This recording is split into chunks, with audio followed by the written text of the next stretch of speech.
The Winnebago County Board is currently in a break. For a schedule of all GovTV programming, visit our website at oshkoshmedia.org. This is GovTV, opening accessibility and understanding of local government, helping you to be informed and involved. Also streaming live and on demand at oshkoshmedia.org and radio simulcast on Oshkosh FM 101.9. Like us on Facebook at our Oshkosh Media page. For a schedule of all GovTV programming, visit our website Public at Health Chart of oshkoshmedia.org. Employees is on Please stay page with us. 318. They are budgeted for 2018 for 36 full-time positions and 9 part-time positions, the same as 2017. And the chart of significant changes is on page 319.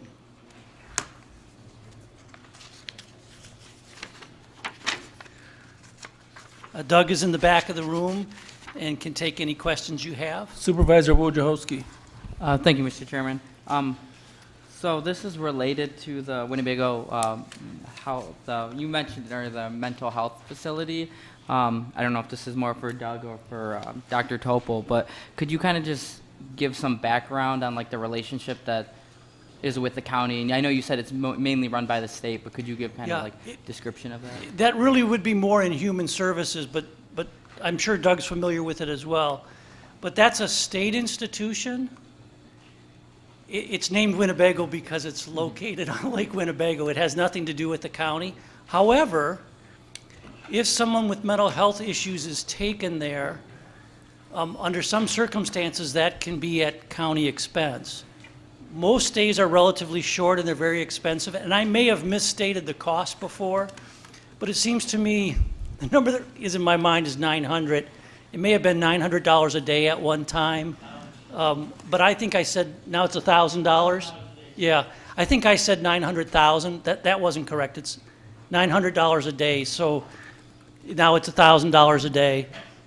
So you'd be talking $365,000, and sometimes there's Medicare, Medicaid reimbursements, but there's certain categories, and when we get to the human service budget, we can ask for clarification, unless, Doug, you know what we pay. No, I don't. Okay, but that's really not in the Department of Health, so. Thank you. Supervisor Powers. Thank you, Mr. Chairman. I have just 2 questions on your goals and objectives for 2018. Number 14, make Winnebago County as an employer a breastfeeding-friendly work site. Is it not today? Are there some real issues? The county makes accommodations. We are looking to provide a minimum level of breastfeeding services or breastfeeding facilities that are available. We're also working with the community on that, and we certainly wanted to make sure that we could do it at home before we asked other employers to also meet those minimum standards. Okay, because a bathroom, a restroom is not a facility. Would you agree? That's correct. All right. Then on page 319, you're decreasing $5,000 on medical supplies, decrease based on less individual health services being provided. Which individual health services are you no longer providing, and what agency or who's picking up the slack? As time goes on, public health is providing less and less direct service, as evidenced by transition of personal care to family care several years ago. The CDC, cut off providing immunizations to those people with insurance. We have the Affordable Care Act, which is providing insurance for more people, and those people are going to see a primary provider. We really don't want to see a lot of people for direct services. We want them to have a medical home where they can get comprehensive treatment. We certainly do try to fill that gap, and the primary services that we provide include immunizations for children, occasionally for adults. We do flu shots for the county. We do tuberculosis screening for county employees, for the sheriff's department. We do, I'm just trying to think of the other major services we're providing right now for a fee. We do some contract work out with the for DNA testing. We also do contract work with the Housing Authority. Nurses provide services at the Housing Authority buildings. and there's a couple others. But the 5,000 is just reflective of a general decline in direct services, and then we're providing more, preventive services, community engagement, prevention services, as opposed to the direct clinical services. So it's not, you haven't dropped any particular program, it's just fewer people are using, or you're providing fewer, That's correct. you're sending people to other providers? Yes. Okay. Thank you.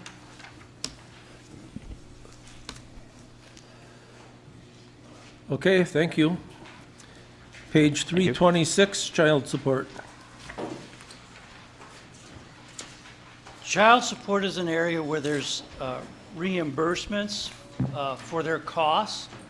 So they're not a significant cost center for the county, even though they're county employees. And their chart of employment is on page 330. They're budgeted for 2018 for 26 employees. That's an increase of 2 employees over 2017. But again, this department generally has very little or no impact on the levy, and I think there's actually budgeted for a surplus in 2018. To cover other departments, correct. Supervisor Powers. Thank you, Mr. Chairman. I'm wondering on page 334, this is a significant, 335 for cubicles, and I'm wondering, it's like 86,000 plus. Do you know what the life expectancy is of these items that we've got in here? No, I don't. I know that the cubicles that we currently have are really old. And we're moving into another department where we spend a lot of time on the phones. And right now, their cubicles go about height of people. We need to have them a little bit higher so that we can result in having a little bit more privacy and not overhearing other conversations with the public when they call in. So And I know Mr. Harris was going to check with Mike Elder about what we might have available. We have not gotten a quote for that yet, given that our vendor changed hands and there was new salespeople. Okay, so it sounds like they are used a long time, and we should easily get our $90,000 worth out of these. It's reimbursed by the federal government by 66% as well. Oh, wow. Okay, thank you. Supervisor Eisen. Thank you, Mr. Chairman. Kathleen, could you give us an update on consolidating your staff? I know for the longest time you had people all over the courthouse. Yes, in 5 offices. But with the remodeling and the changing here at the courthouse, how is your consolidation coming? Well, it's actually going very well. It's going to help a lot because we're going to have a conference room where we can have people come in and have some privacy instead of speaking in hallways about their personal case issues. It's going to be very important to make sure that their privacy is protected instead of having hallway conversations. We will have the ability to meet with people at our cubicles if necessary, and also to communicate on a more open area so that we're not moving from one office to the next and losing information in between. We can talk within a unit. Thank you.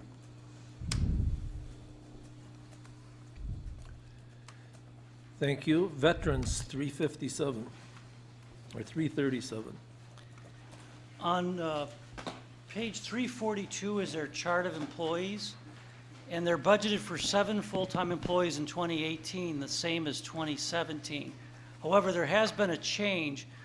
They were seeking an additional employee, and instead of giving them an additional employee, we're allowing them to increase their standard hours from 37.5 to 40 so that they can deal with the increased workload resulting from their considerable outreach efforts.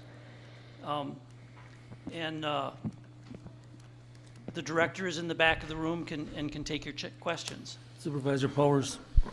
Just a couple quick questions.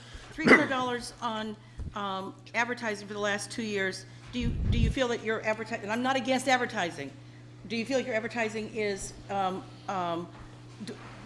getting what you want out of it? Is it producing anything for you?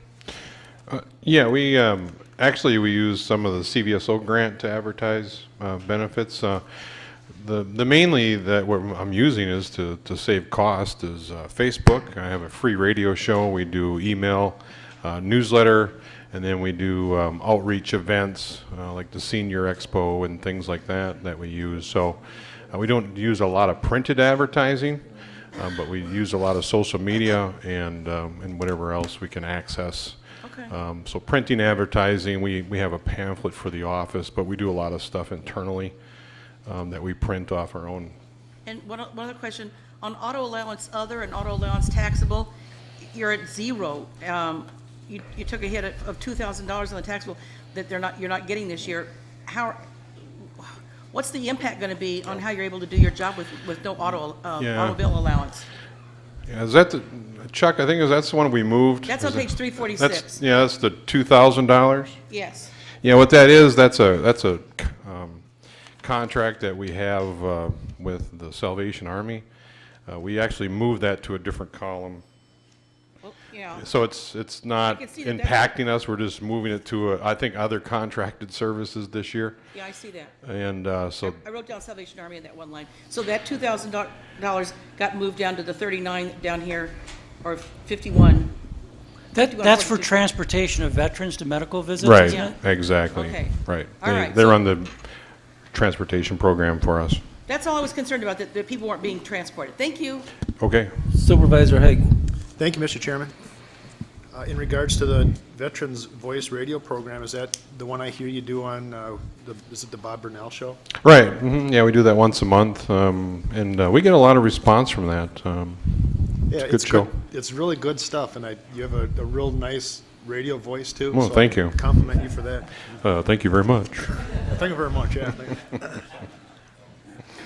In regards to the NINA office, I know that in facilities, we had talked about perhaps the need to expand that. Is that in here? No, there's no expansion in there. The NINA office is in the basement of the Human Services building, and the veteran community would like to have it up on ground level someplace someday. Hopefully, we can find some space to bring them back up. It's just it's no windows and things like that. So it's working well, though. I mean, it's okay. And I know space issues are a difficult thing, so. I just recall that we had talked about that at one point in time, that there may have been some opportunity, and I don't recall that was it specifically, but thank you for your service. Thank you. Supervisor Keller. Thank you, Mr. Chairman. My question is from the accomplishments on page 340. The first one says staff changes directly resulted in increasing Veterans Administration compensation and pension $2.6 million. How do you get an increase in the VA comp and pension? I mean, what do you have to do? How do you accomplish that? Yeah, what that is, compensation and pension, that's our main focus and bread and butter in the office. So veterans come in with disability claims or pension claims. Those pension claims it's to offset medical expenses, so it's not like a normal pension as you would understand it. You just retire and get a pension. It's based on medical need and income and assets. And so as we do these new claims and bring this it's fresh new money. That's money that hasn't been garnered before. So that's retroactive payments is what that 2.6 million is. So when you do a claim, sometimes it takes several months to get it done. Or I had a claim this year, veteran.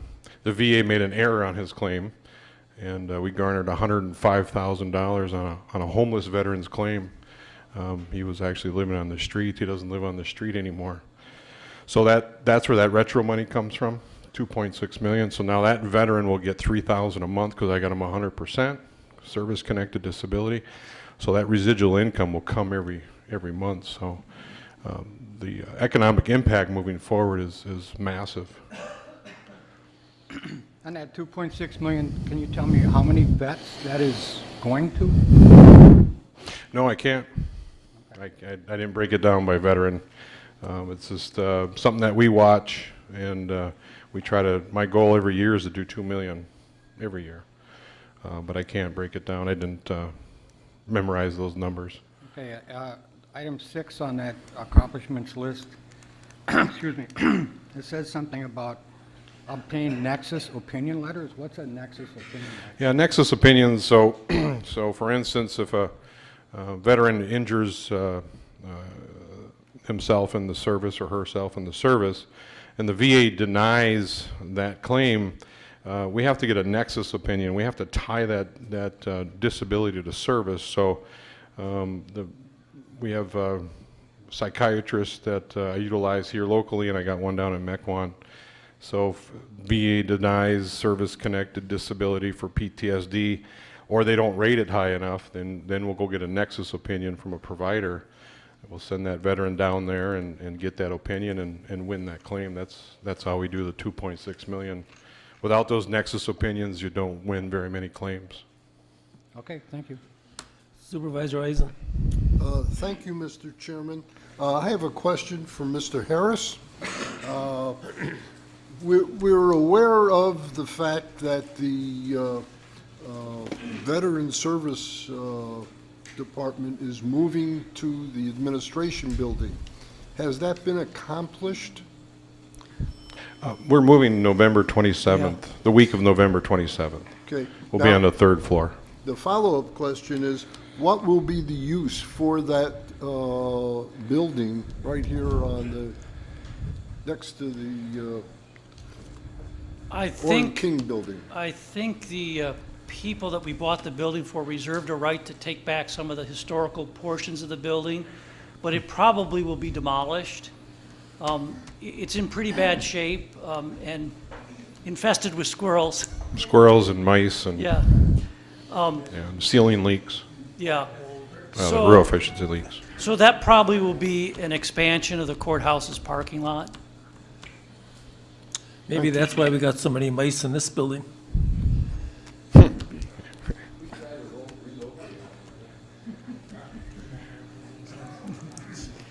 Supervisor Norton. Thank you, Mr. Chairman. Joe, on page 341, under your goals and objectives, number 6, where it says to continue to assist the veterans homeless population with VA benefit services and make referrals to collaborating agencies to secure housing, employment, or retraining. My question is, have you thought about working with the Winnebago County Housing Authority, which I and Supervisor Keller on, and maybe we could help you on those endeavors? The Housing Authority has a monthly meeting we try to attend. We work a lot with Centers for Veteran Issues out of Milwaukee to secure housing for veterans and the SSVF program. A lot of veterans, when they're homeless, obviously you don't have any money for rent or security deposits, so they have a $250 million grant, so they have access to a lot of cash, and that's what we really need access to. So. But if we can explore any other possibilities, I can reach out to them just to make sure we're doing that. Supervisor Schneider. Thank you, Mr. Chairman. For those on the board, I know we're all interested in veterans issues, but if you guys read Joe's annual report that I believe he handed out last month, for a less than $500,000 investment in Winnebago County, it generates $62.5 million in VA expenditures, which is a 12,475% return on investment. So just think about that. It's amazing. It's amazing what this guy does. Thanks. Supervisor Shirk. Thank you, Mr. Chairman. Do I understand that there will still be a Nino office? I'll say that again, I'm sorry. Do I understand that there will still be a Nino office? Nina office, yeah, that office is going to remain there. We're going to move. When the discussion of the consolidation of the health departments was going on, it was my understanding that by moving the health department down here and out of Nina, that there would be more space for the veterans. Did that not happen? No, the health department still occupies a part of the second floor of the Human Service Building. Okay, but it didn't give veterans more space? No, actually, there was, I think, 4 or 5 health department employees that were moved into the Nina Human Service Building, and that's what caused us to move the veterans down to the lower, it's a finished level, but the lower level Okay. of the building. Thank you, I understand. Supervisor Singstock. Thank you, Mr. Chairman. Joe, I'm referring to page 341, goals and objectives for 2018. The last sentence in the first paragraph says, also continue our referral service to the Green Bay Vet Center. What is that all about? So the Green Bay Vet Center, their main office is in Green Bay, but we have the Green Bay Vet Center in our offices. They meet in Neenah. We meet with veterans in Neenah, and then in the office down here, since we have a larger footprint, they meet with veterans, and we have several groups that go on, Vietnam group, Desert Veteran group, Iraq group, veterans that they get together and they counsel. So they're a main integral part of what we do in helping veterans reintegrate back into society and deal with post-traumatic stress disorder.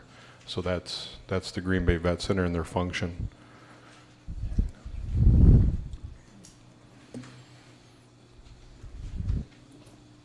Okay, page 348, Human Services. Thank you. Thank you.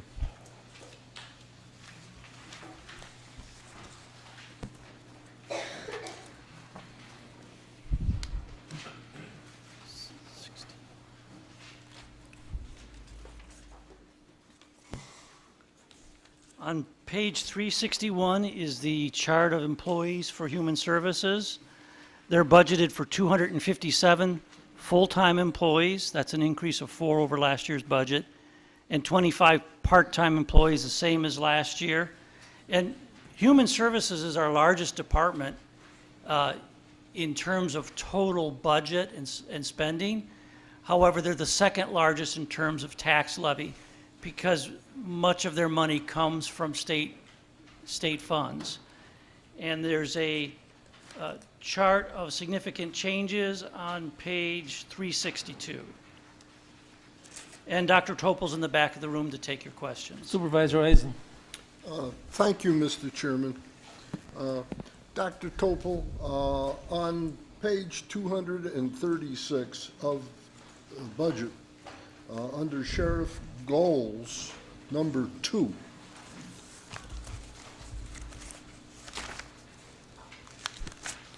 it reads that one of his goals is to partner with Human Services to create a liaison position that coordinates and ensures the Sheriff's Office TAD program effectiveness.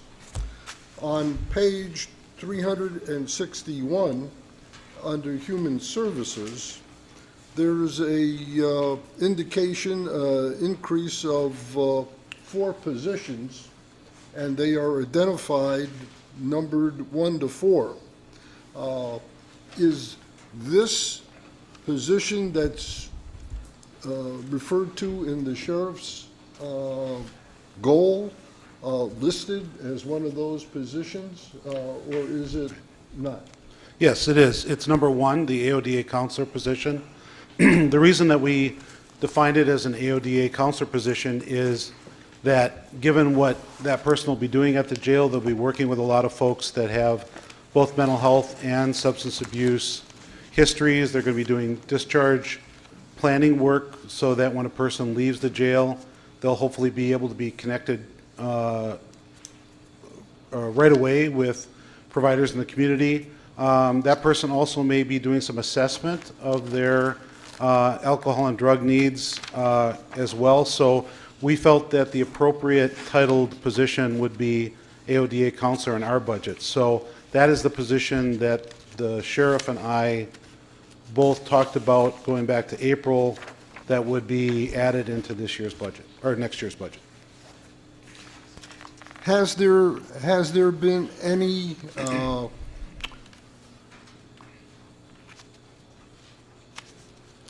effort, or has there been any planning going forward to beef up the efforts of the Human Services together with the sheriff and the DA to address the intake of prisoners into the system, into incarceration. One of the areas that I have had an interest in dealing with the public safety has been the flow and the increase of prisoners in our jails. There have been successful efforts over the years from treatment, from diversion from prosecution to reduce those numbers. Has there been, or could there be, any additional things that the three departments could do to promote those efforts on an intake basis? Sure. There's been lots of efforts over the years, as you mentioned, Mr. Eisen. Even before I got here 10 years ago, the drug court had already started operation. That was due to a lot of both the judicial side of the equation, law enforcement, district attorney's office saying that we can provide alternatives to incarceration safely for the public, and we've done so. And you know, drug court has been a very successful program, and I would say because we collaborate really well together. There are a number of people on my staff in my budget that help provide services to drug court, but really it's the efforts of the court system, the DA's office, I'm sure the public defender's office, Sheriff Mott's, looking for all ways to divert people that don't need to be in jail to be able to get treatment that they may need out in the community. And so the drug court has been very successful, continues to be. I think the sheriff added the 24/7 program in his budget a few years ago. I think that's been successful. I've talked with Christian Gossett about all of the diversion programs that have been set up in the DA's office to screen people who come in to see if they can be diverted, not have to stay in the jail, but be able to get treatment and help and still safely protect the public if they're out getting that service. So the question of could we do more? When I asked the sheriff and Christian about, you know, was there a need for us to add services to drug court at this time? Could that be helpful in terms of maybe reducing some of the jail population, which is a question that's been asked of me, frankly. And their answer to me was that at this time, given the folks that are in the jail, they think that they are recommending a diversion program for as many folks as they feel they can. So I'm always open to adding more drug court services, personnel. If in fact the sheriff and the DA's office and others say that we really could use that, I will certainly build that into my budget going forward. That wasn't expressed this time, so we don't see that in 2018's budget, other than the sheriff and I talking about what he sees as the biggest need, which is people getting close to being out of their incarceration, not wanting to have them, because of services not being available, for them to go out in the community, not get the medical help that they need, maybe resort to crime once again and be readmitted back into the jail system. So we're trying to reduce recidivism. I think that's our goal, is to try to reduce recidivism by providing better, what I call discharge planning, prior to those folks getting ready to be discharged, so that they have a provider, they have a doctor, they have a therapist, they have an AODA counselor, all set up so that when they're ready to get out, that the medications can continue, that the treatment can continue from what they were receiving in the jail out into the community, and without any lapse of time. That's what we're trying to create here. Thank you. Supervisor Singstock. Thank you, Mr. Chairman. Even though the Human Services Department, in terms of tax levy, is the second most expensive in Winnebago County departments, over the last 3 or 4 years, they have come in at a 0 or very small increase in tax levy. So they've been squeezing their budget pretty good. Supervisor Haig. Yeah, as a follow-up question to that, is there a surplus that Human Services has been putting back into fund balance? Yes, actually, for the 10 years that I've been here, I think except for the first year that I was here, we've had surplus funding, and a good portion of that is always unexpended labor because we have a lot of turnover in the Human Services Department, and once you have someone turn over, it takes about 2 to 3 months to replace them. So a good portion of our excess revenue over expenditures is because we have lags in being able to replace people coming in. The other one is really the largest category for us is unanticipated extra revenue that the states give to us very late in the year because they have funding that they receive from the federal government. If other counties don't spend all of their funding, if the state hasn't spent all of its portion, they may turn around very late in the year and then distribute those extra funds to counties. So we actually end up being a beneficiary of extra funding, which then ends up being a surplus that we can turn back to the county general fund. In terms of those figures, Sure. is that a million or more per year, or is it not? It started out, and I can only give you my trend for the last 10 years, it started out with a few $100,000 that built to roughly $500,000 to $1 million, and then a couple of years ago it actually peaked out at just over $2 million that we had in excess. Now we're going back down to, I think this past year was about $1.5 million. We're anticipating about $1 million this year, and because we're also projecting in our 18 budget to use some of that unexpended labor, and we're also projecting hopefully that we will have our admissions to inpatient and residential facilities stay down.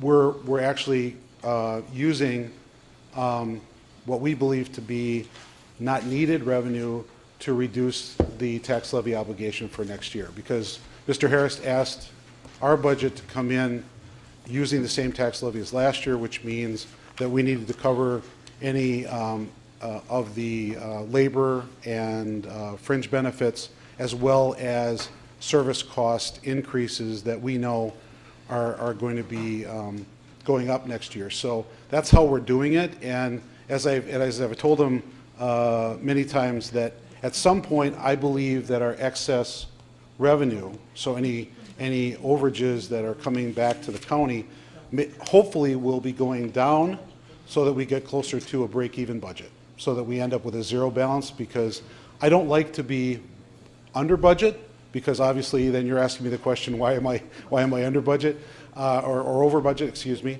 and I don't like to be significantly under budget, because then it also looks like I'm over projecting on my budget figures for next year. So we're trying to find the right mix so that we come in at a zero balance at the end of the year.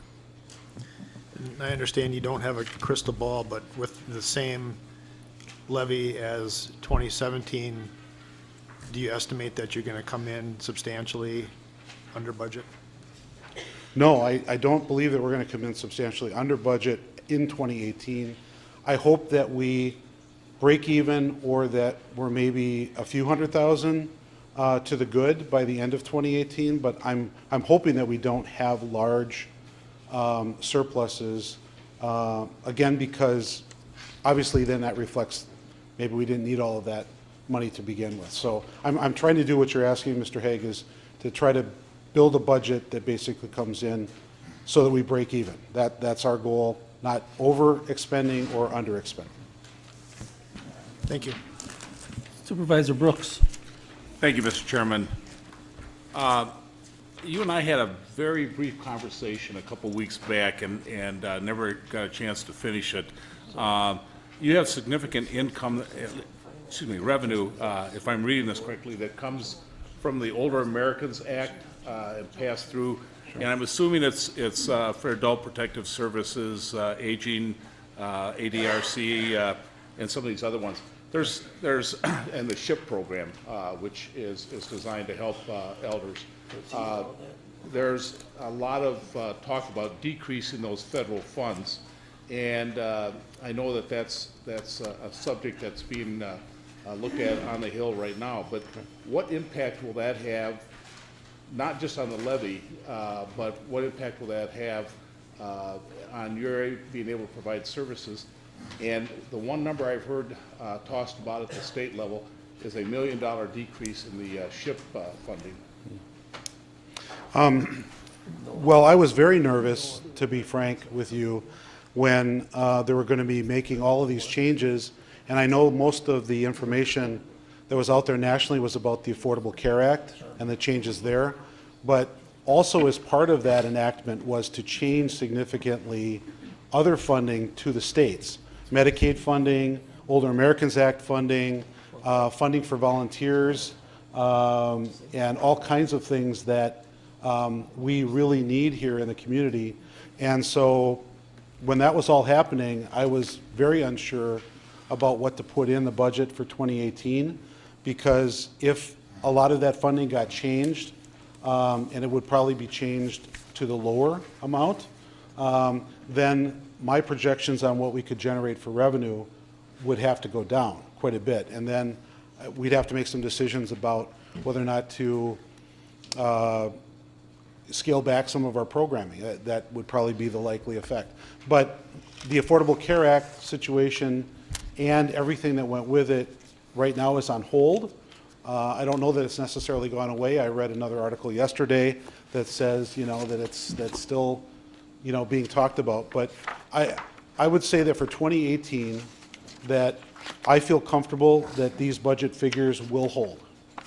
I don't see that even if the Feds made a change in the next month or two, it does take them, a while to cycle those changes and reduce those amounts to states that would then, reduce them to us. So I feel good about 2018, that our numbers are going to hold, but depending on what happens in the next few months or the first part of next year, I could give you a better idea once I know what those changes are. I could potentially, if you want me to come back at a future county board meeting, once I know what's been changed at the federal level, and come back and tell you what I think that might mean for 2019. I'm more than willing to do that, but I don't know what it's going to mean right now. Okay, then the last thing is just to tell the board about Kimberly Clark has a family care team, caregiver team that investigates how they go about caring not only for children but also for their parents there. And excuse me. And you had an employee come up and talk to that group, and they couldn't say enough nice things about not just his presentation, but how much Winnebago County is doing for our elder population. So I forgot to pass it on to you, but I thought to give you the kudo in front of everybody. Thank you. And just, as a way of a quick public service announcement, Wisconsin was actually very much ahead of the curve on really trying to figure out what to do about this dilemma that we're all facing around the country, and especially in Wisconsin, that our population is continuing to age. This is no secret to anybody, that projections are by 2040 to 2050, we might have in most of our counties more people over the age of 65 than all the other age groups combined. So this means that we're going to need more and more services for people over the age of 60, 65 years of age. And Wisconsin, a few years back, decided that it wanted to start something called the Aging and Disability Resource Centers. And every county has one. We have one. It's on the third floor of our building. And what we provide is a clearinghouse, all the information that's available for anybody who is that age, or if they have a family member who's that age and they just need any service whatsoever, from cleaning to house repair to looking for a different place to live. My staff has the resources available to try to connect those folks with the people who are doing that. Because it's hard to know when your loved one needs more than you've ever anticipated that they would need, and you don't know where to go. Maybe you're from out of town, and you're coming in and saying, I don't know where I should go with my mom's or dad's, grandma or grandpa's care, can you help me?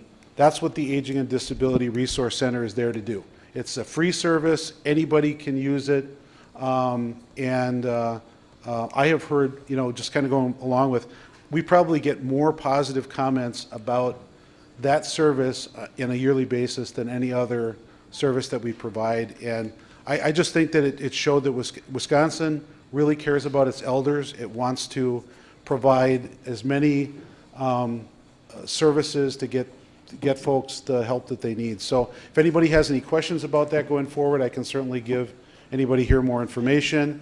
If people out in the community want more information, they can just call our Human Services Department. We'll get them routed to the ADRC. Thank you, Doctor. Supervisor Warnke. Doctor, I was wondering about the status of the clinic that you want to build. How is that going? Okay, and I'm glad you asked. Actually, Mike Elder and myself have an announcement to make to the Facilities Committee tomorrow, and we are going to be announcing the winner of the bidding process for the planning portion of the 16-bed community-based residential facility. So what you did a few months ago was you passed the resolution for funding of the planning process, and so we had, I don't know how many different vendors, Mike, how many, we had in the teens. Yeah, we had in the teens of vendors who had applied for this planning portion, and we vetted them all, and so tomorrow we're announcing who won that particular portion of it. They will be engaged in the planning process, I don't know, all the planning and design of the facility, and hopefully that'll be just a few months that we'll be working on that, and then we will be bringing to you the plan, the design, and then also you had asked about cost estimates, and we'll be bringing that to you for your approval. I would guess we're probably talking early 2018. I don't think that we will, given this late period of the year, I think it'll be hopefully end of first quarter or sometime in the first quarter of next year. Thank you. Okay, thank you. Parkview Health Center, page 402.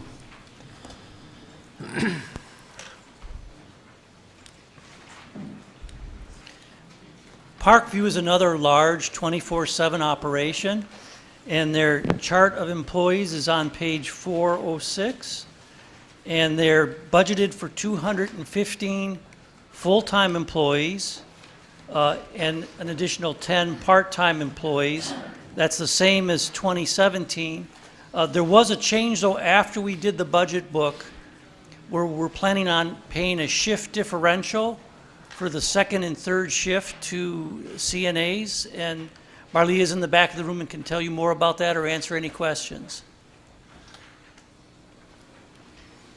Supervisor Powers. Thank you, Mr. Chairman. I would say, it wasn't until I got to page 408 of this book, which is under Human Services, that I found out why workers' comp was going up for everybody. So I appreciate that. I also thought that I was really impressed with Parkview's report. My only question, and it's an insignificant amount of money, but I was wondering on page 415, pest extermination. Green Bay's got rats. We don't have rats, do we? Not that we're aware of. Okay, good.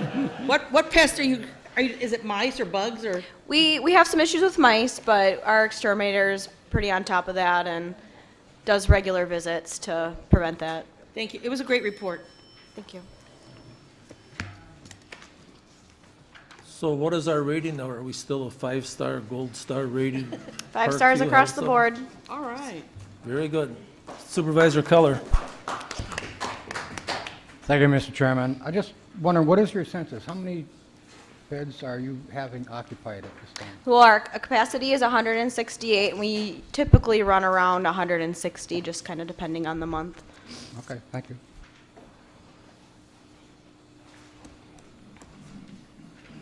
Okay, thank you. Thank you. Page 420, UW Fox Valley. Do you want to? Supervisor Ellis? Just back to Parkview Health Center, just want to emphasize here, for the last few years, there's been over $2 million to help the tax levy for the last few years coming out of Parkview Health Center. $2 million for the last 2 years, and then it was, every year there seems to be a levy, helping the levy.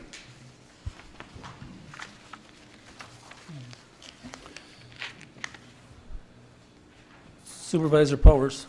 Thank you, Mr. Chairman. I don't really know what it means, but I was impressed that UW Fox Valley was designated by the Arbor of Day Foundation as having achieved Tree Campus USA status. Do you want to talk a little bit about what that means? It sounds like a big deal.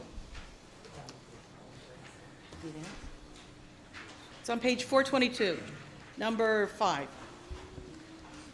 You know, I don't think we have our representative from UW Fox Yes, Valley. we do.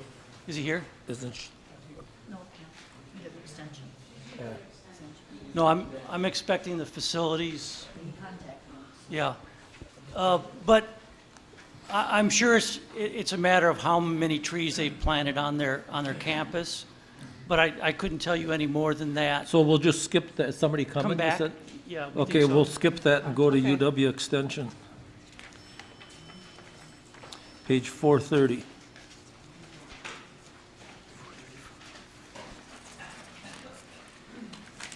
Now, UW Extension is one of the programs that's a shared responsibility between the county and the state, that the educators are generally state paid. They're going through a reorganization, and I think we can hear more about that. But we've scheduled them for 6 full-time employees, the same as last year.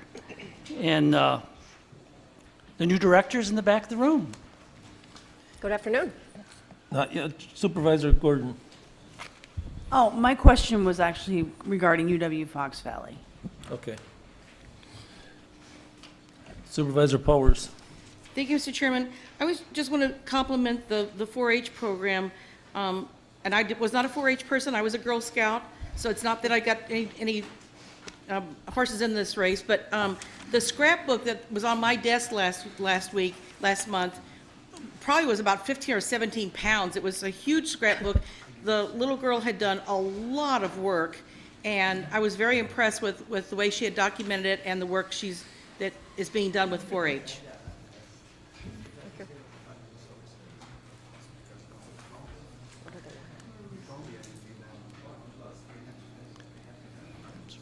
Supervisor Eisen. Thank you, Mr. Chairman. Catherine, could you explain to the board where we are in the middle of changes? Because I know there has been a effort, reorganization of UW Extension for a couple, 3 years, which is given you the opportunity to be a regional manager of several county programs, but everything is up in the air with some of the changes that we're hearing from Madison, and bringing many of the functions back to the central campus in Madison, and reorganizing all those divisions, the broadcast division, the outreach division. Where are we in this process? Thank you, Supervisor Eisen. If I may address that briefly, it's maybe not directly related to the budget, but I can certainly provide a thumbnail sketch update. And pardon my voice, I am suffering whatever creeping crud has been going around. From the standpoint of UW Extension, the department within the county cooperative extension, we have been going through a reorganization due to the budget cuts from a couple of years ago. That reorganization, the planning process is finished, and we're putting those implementation pieces into place right now. From the standpoint of the budget that the county sees, really what the residents of Winnebago County have not really experienced an impact of that. We still have our full office, we still have our educators doing work out in the county with our farmers, our families, and our communities. So from that standpoint, it's been fairly seamless. It's been a lot of change, you're right, and a lot of stress on some of our folks. With respect to the other proposal that's out there right now that doesn't go in front of, goes to the Board of Regents on Thursday, I believe it is really for the entire UW system, and that we learned about a few weeks back. That will, if it's approved as proposed, it's going to take the cooperative extension piece, which is the relationship between the state and the county for the educators we have, and move it under UW-Madison. That's the proposal. We will be staying, we're told we'll stay as a unit, and really the impact at the local level is going to be very minimal, if anything. So we are starting to implement the changes with respect to cooperative extension, but that bigger UW-Madison piece is another proposal that was really separate. It wasn't a reflection at all on the work that our educators do through cooperative extension. It was more of a response to the declining enrollments at the two-year campuses. I might point out that, Catherine, I believe your salary is picked up entirely by the state in this next budget? So that's correct. So part of the new structure within cooperative extension is, rather than having our regional directors that many of you might have met, we have area extension directors. So I applied for and received that position, applied for that position. And that is a 100% state-funded position. So Winnebago County, I'm acting as department head in Chris Kniep's absence, and supervising and overseeing the budgetary and the personnel and the office climate for 4 counties, actually: Winnebago, Outagamie, Calumet, and Wapaka. Supervisor Haig. Thank you, Mr. Chairman. I see in the narrative that there's an increase in the health insurance based on the increase in the premium, which I understand, but the other increase, or the balance of the increase, is from a single employee change, or is it multiple employee changes from single to family? The increases that you see in wage and fringes are from 2 of our county-based employees, and that was driven by the raises and the merit and the process that the county put in place. We have 6 county-funded positions. So in a small budget department like ours, those merit and pay and fringe increases seem rather sizable compared to the rest of the budget. So that's what that is. I think he was asking specifically about the health insurance. Was there a change in status? We have had 2 of our employees change their status to family. Thank you. Okay, thank you. Thank you. We'll go back to UW Fox Valley, 420.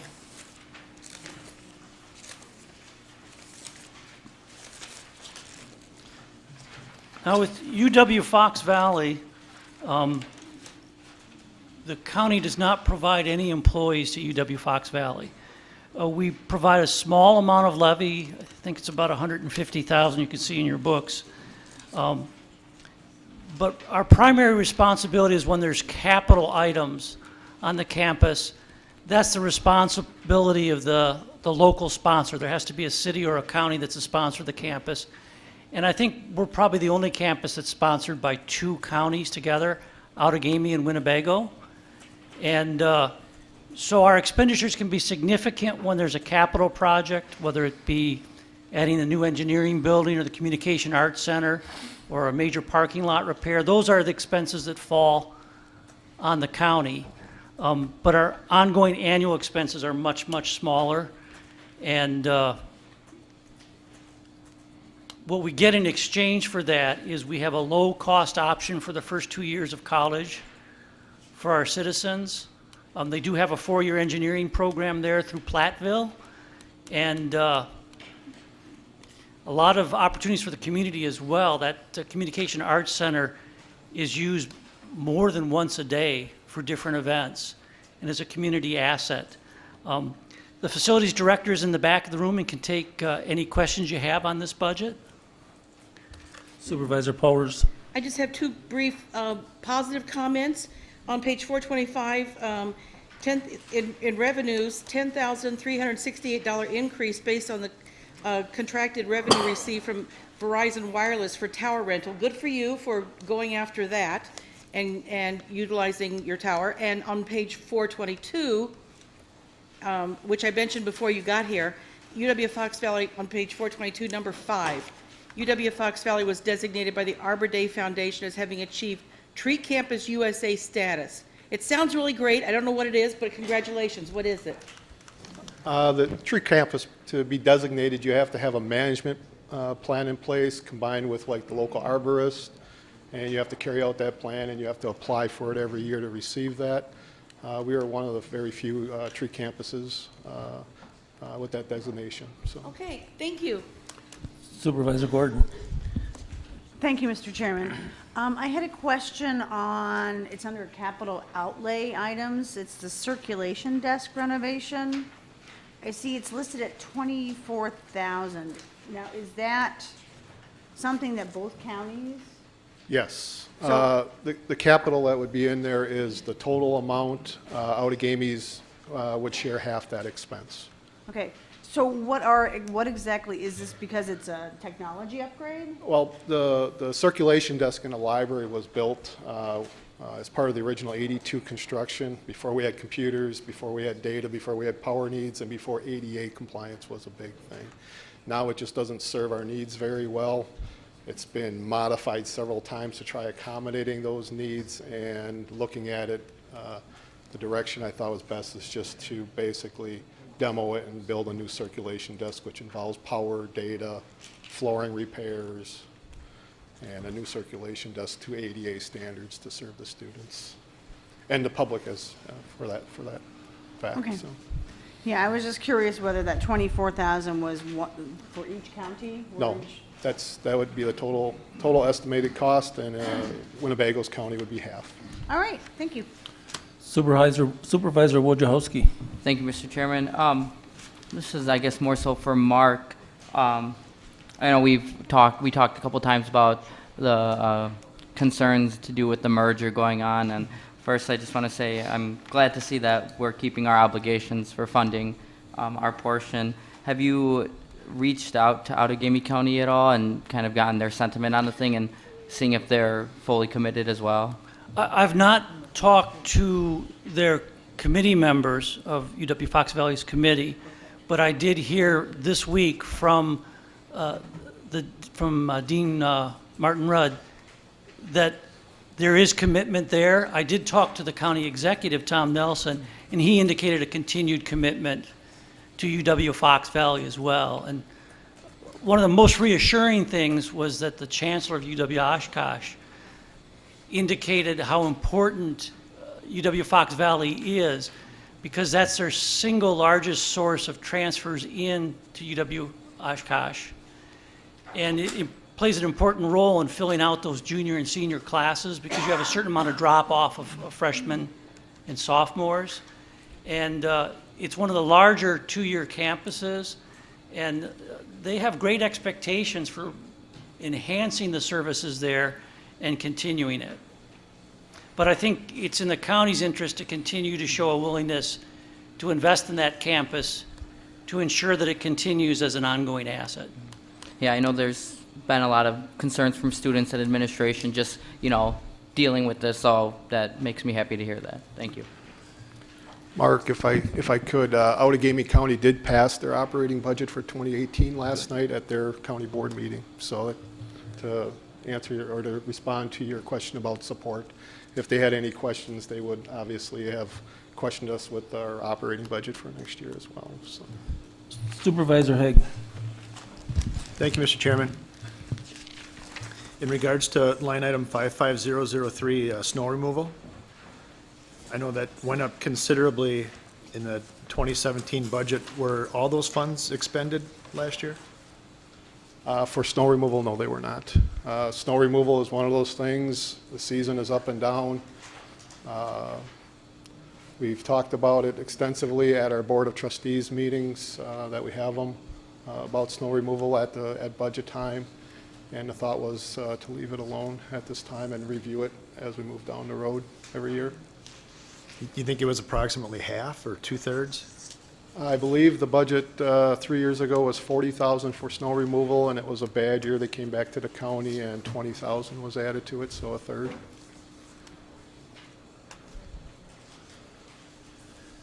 Supervisor Keller, Mr. Chairman, go ahead. I was just contemplating that answer is all. In regards to building repairs, I noticed that the executive budget is $10,000 higher than what was requested. What was that difference for? The $10,000 is actually, represents the increase to the cell tower lease. It was actually, if I remember right, not accounted for the last 2 years in the preparation of the budget, but it was at the end of the year. So that just kind of got plugged back into 55008 then? Was the revenue from the cell tower? Yeah, I think that's, no, is that not right? Revenue, and that's the expense that they're proposing to use it for. There's a revenue account, 48109, and that's where the revenue is from the cell tower revenue. The other item is the expense that they're proposing to use it for. So then in regards to that 10,000, it's going into that column. What is that 10,000 going to be used for as far as building maintenance? Yeah, it'd be used for building maintenance and Any repairs. specific project or? No specific project. We are looking at incorporating a roof maintenance contract. There's a 250,000 square foot of roof on that campus, and we want to protect the county's investment, so we are looking at incorporating a roof maintenance contract anywhere in the neighborhood to 18,000 to 20,000, but we're doing that in the existing budget without asking for any major increases to the budget. That was actually one of my questions, because I did not see that in the 2018 goals and objectives, and I know that you've been, discussing that at the trustees meeting, so I noticed that it wasn't there. Why is it omitted from the goals and? It wasn't deliberately omitted, it just was not added. And then a couple of the other items I know you guys have been talking about is the parking lot out there too. Is there any goal for doing anything with the parking lot out there this year? As far as imposing a parking fee to our students, yes, we've been having those discussions at every one of our Board of Trustees meeting. Our goal now is to have something in place for the fall semester of 2018. However, this merger puts a little bit of a hiccup in it, as our administration will be changing if the merger passes come July 1st.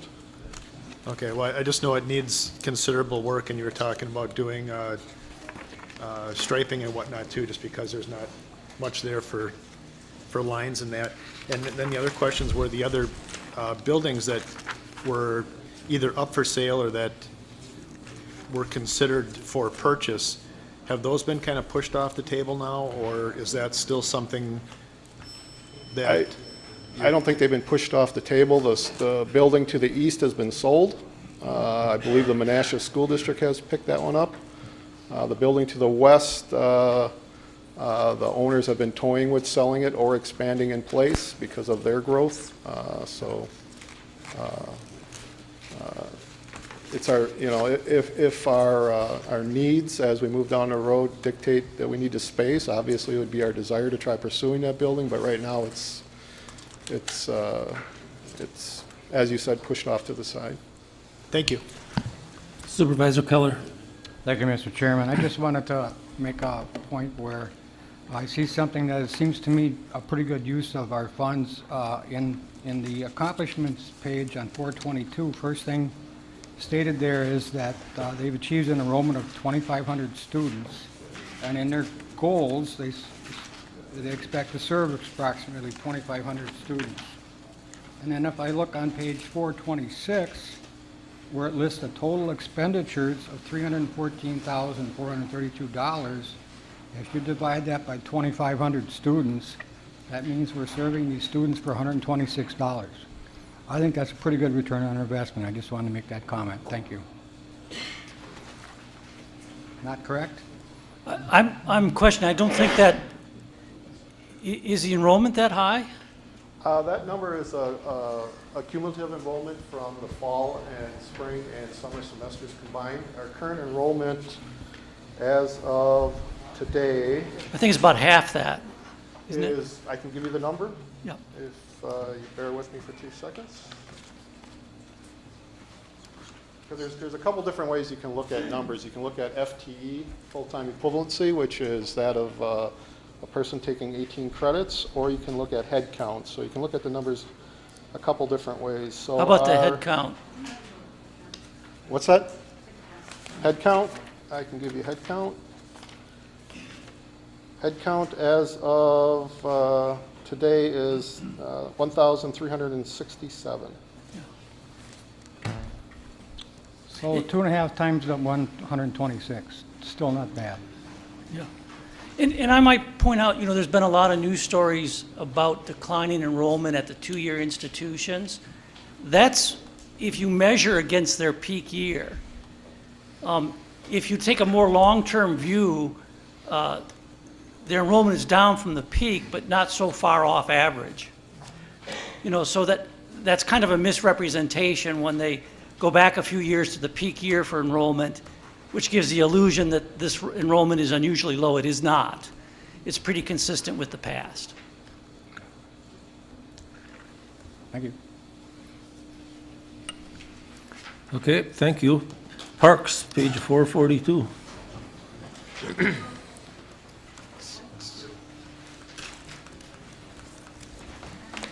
The chart of employees for the Parks Department is on page 446. They're budgeted for 7 full-time employees in 2018 and 2 part-time employees, and that's the same as the prior year. Their summary of significant changes is on page 447, and Rob's in the back of the room and can take any questions you have. Supervisor Gordon. I mean Supervisor Powers, I'm sorry. That's who it is. Thank you, Mr. Chairman. I just want to say I appreciate the extra emails and phone calls you get from Rob when we need a heads up about something. I appreciate that. On page 451, the increase for north of the county dog park, do we now have land? I'm confused how that turned out. Do we have land for a, no, we don't? Not currently. What was budgeted for 2018 was intended for the Gladfelter property. I'm sure that some of you are aware that that was discontinued officially with regard to pursuit of that property. That was a decision by the Parks Committee. And another opportunity has come available on the north end of the county that will be pursued. Okay, and are you also over the boat launch?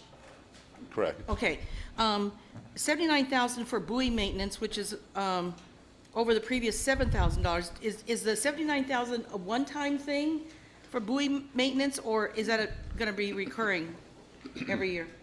You'll have to excuse me. I have the same thing that apparently Catherine has, but She took the water. I'm sorry. yeah, thank you. I'm gonna have to.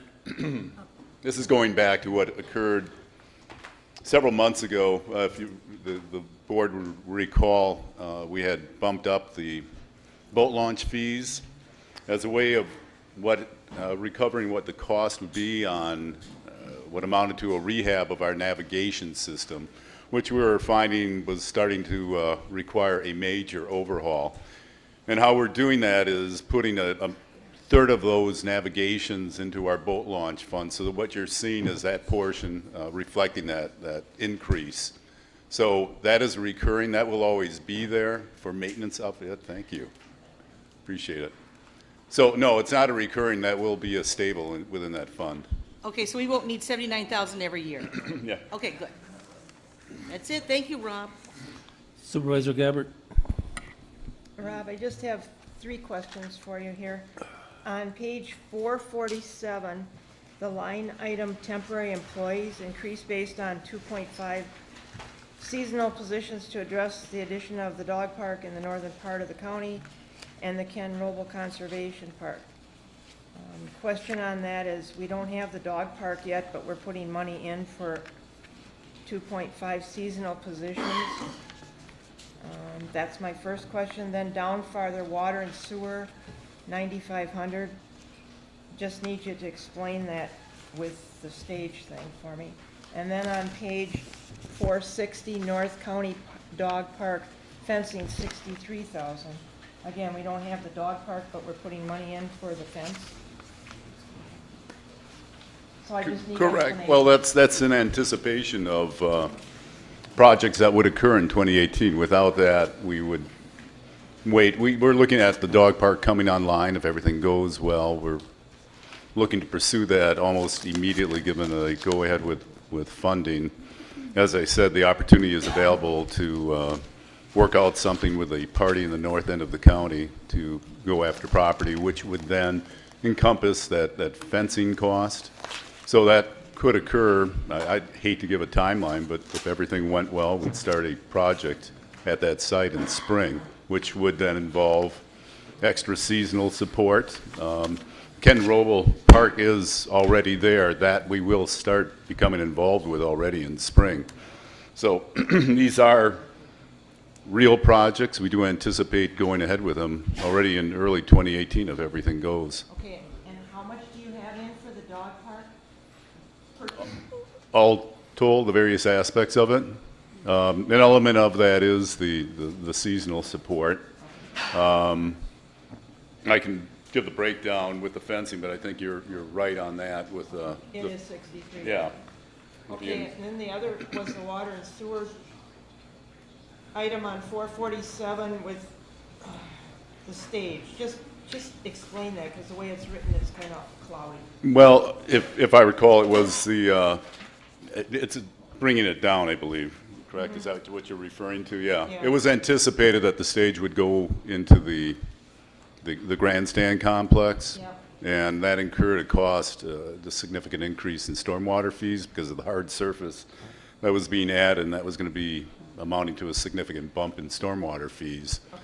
So without that occurring, at least in 2017, what was anticipated at the time that the budget was put together was that was no longer necessary. Okay, and one last thing, and this is just a question, okay, no discussion, just a question to you. We had money in the budget for the demolition of the racetrack last year, okay?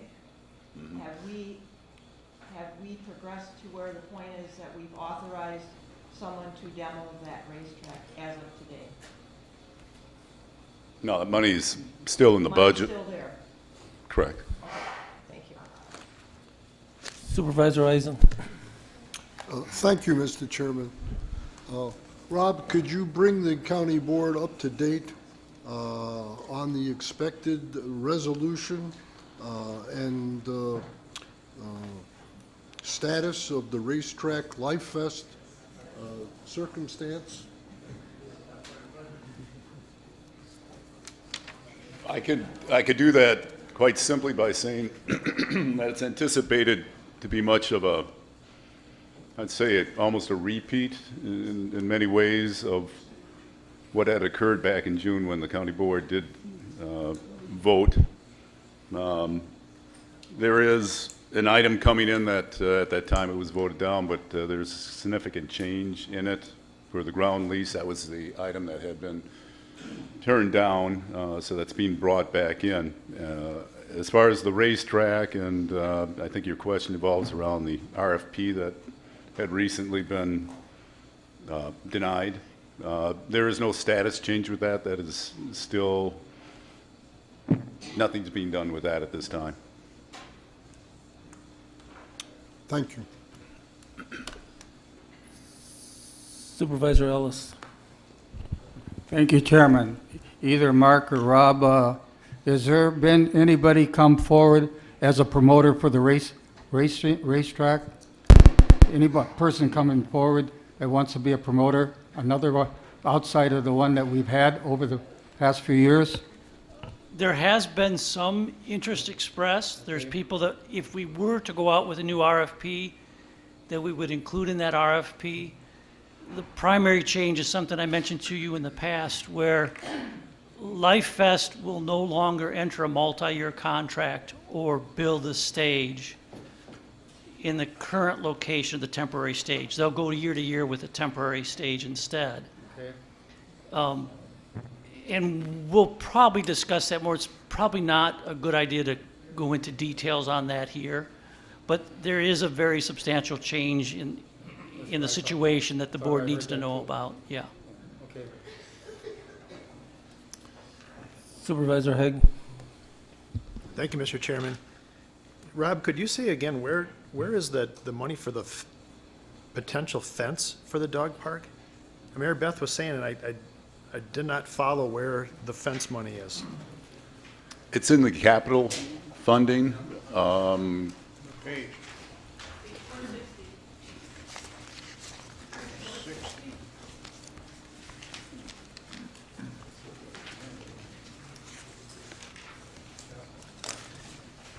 So at the end of the day, it's 10,000 annually,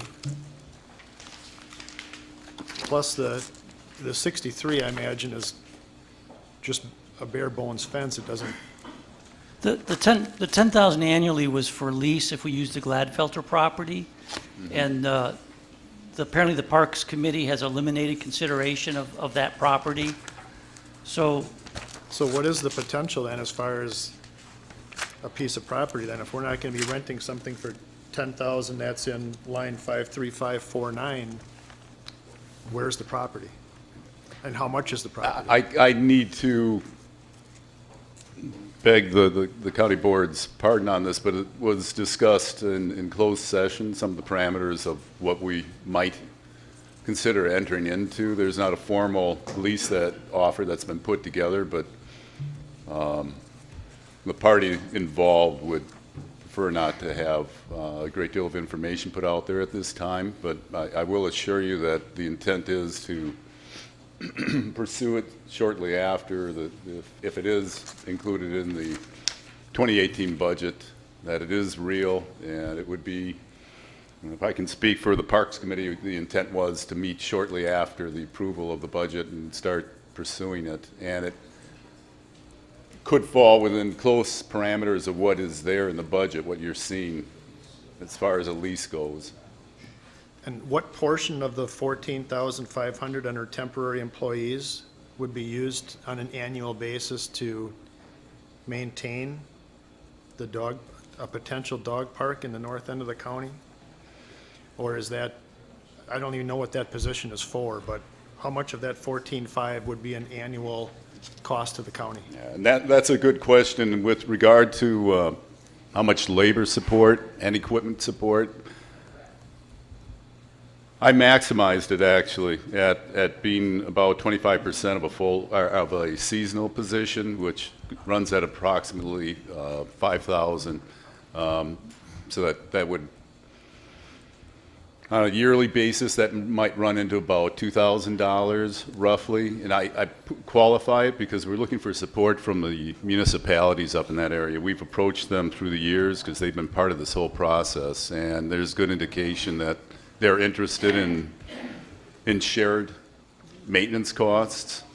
So I qualify how much we'll have to put in there. Until we pinned things down, until we had a property, it was difficult to put real numbers behind this. So we're looking for support from a couple of the municipalities up on the north end of the county. Sure, and I know that they all vote in favor of resolutions that support a North County dog park until it comes to pulling out a checkbook and actually writing out a check for it. I get that.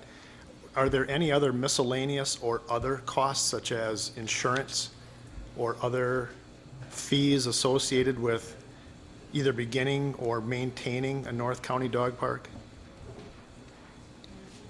You know, that's what's good about dog parks. They don't cost a great deal of money for operation and maintenance. Other than putting in, if you'll notice, a parking lot, the beginning of a parking lot and road are included. I think it's 19,000.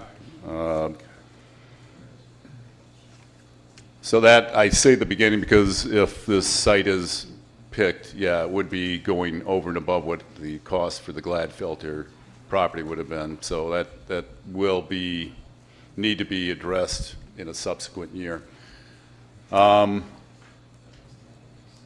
far as other considerations, yeah, it's mowing, you know, improvements. A lot of dog parks go with water.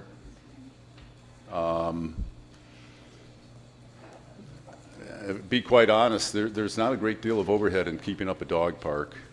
You visit it, you mow it. Even the cleaning, usually the users of it, especially here in Winnebago County, they pick up after themselves when you have a support group like ours. It's more than that. Is this the same property that I've received a few emails about where potentially the neighbors were less than enthusiastic, I should say, about having a dog park in their neighborhood? I'm going to have to say that you're probably referring to the Gladfilter property, and that's part of the reason why that one is no longer considered.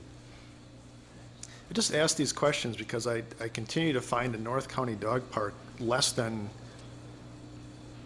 an A-list priority, even less than a, I don't know, N-list priority for Winnebago County. I mean, I hear we're going to be taking engines and transmissions out of trucks, rebuilding them and putting them in chassis of new trucks to save $30,000, and yet we're going to spend $100,000 to get a dog park started on the north end of town, and I just cannot fathom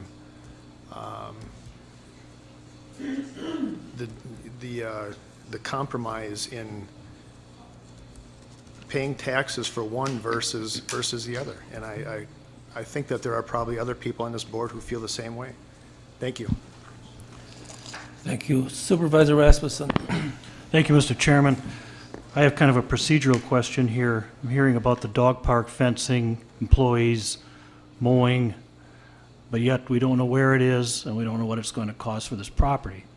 So if we approve this budget, does that mean this dog park is approved, or is that coming back at a later date? I would say if you approve the budget, it's in the budget. The operating money would be in the budget, but the acquisition of the land would be a capital item that would require. Lease. If it was an acquisition, it would require a three-quarters majority of the board. If it's a lease, is a lease expense, I guess that is in the budget. It would be a multi-year lease, so that would likely come in front of the board again. Have to come back to the board then.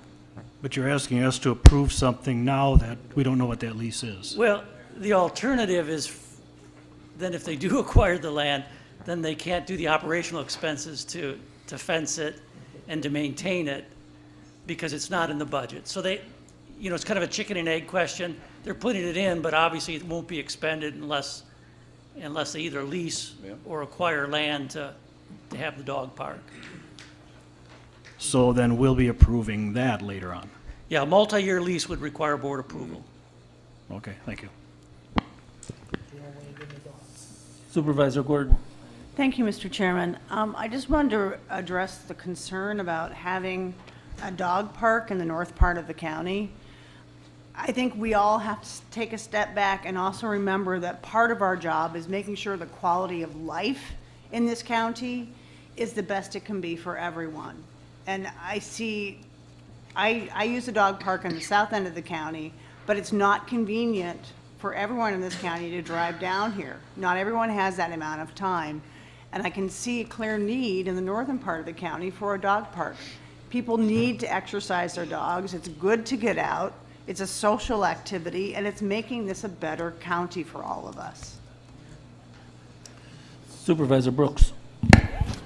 Thank you, Mr. Chairman. This is a question for Mark, a spinoff of Supervisor Rasmussen's.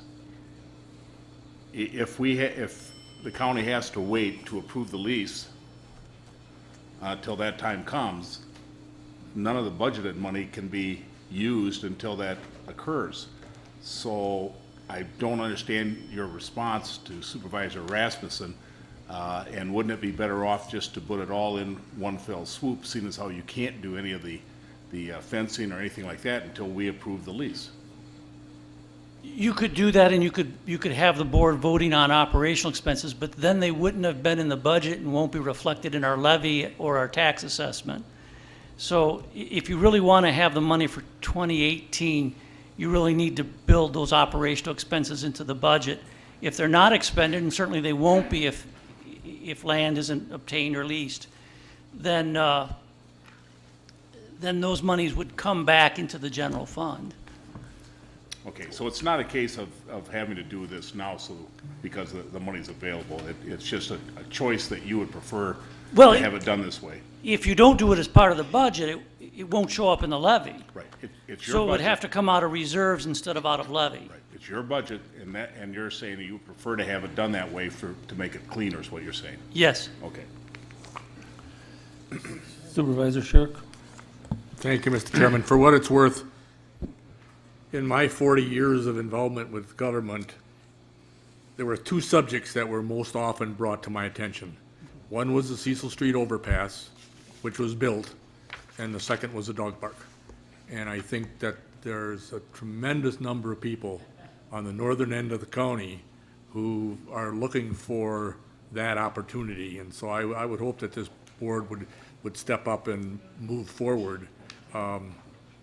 We tried for years, the city of Neenah, to get a dog park, and it always seemed to fall through for some reason. Even though there was this support, it always fell through, either because we couldn't find the site or councils wouldn't approve the money, whatever the excuse was.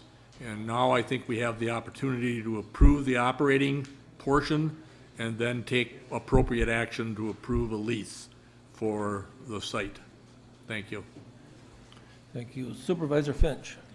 Thank you, Mr. Chairman. About a month and a half ago, we had a special meeting the Parks did over in Neenah to talk about a potential dog park.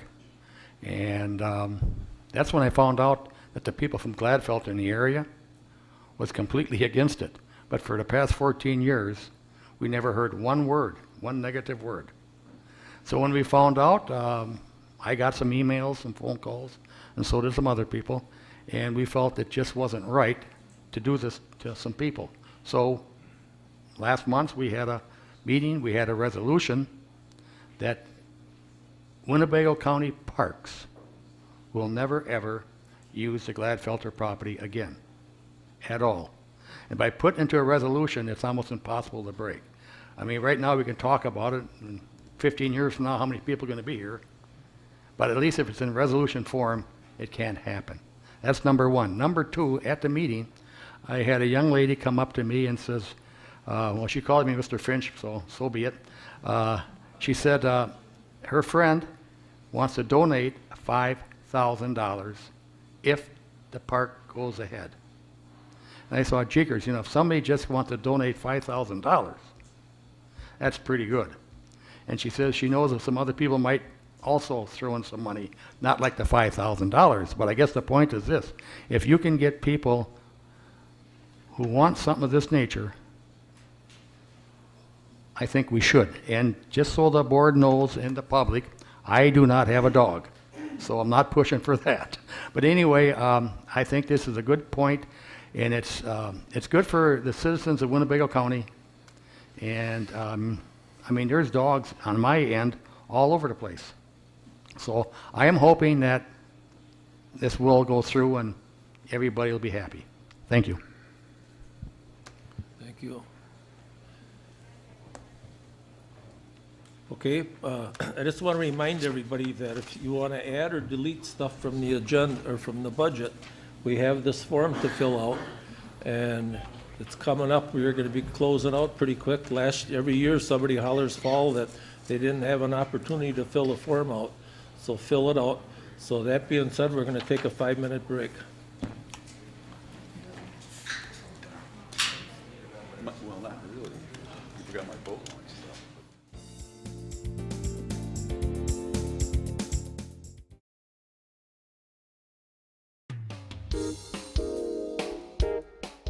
The Winnebago County Board is currently in a break. For a schedule of all GovTV programming, visit our website at oshkoshmedia.org. This is GovTV, opening accessibility and understanding of local government, helping you to be informed and involved. Also streaming live and on demand at oshkoshmedia.org and radio simulcast on Oshkosh FM 101.9. Like us on Facebook at our Oshkosh Media page. For a schedule of all GovTV programming, visit our website at oshkoshmedia.org. Please stay with us. Coverage will resume shortly.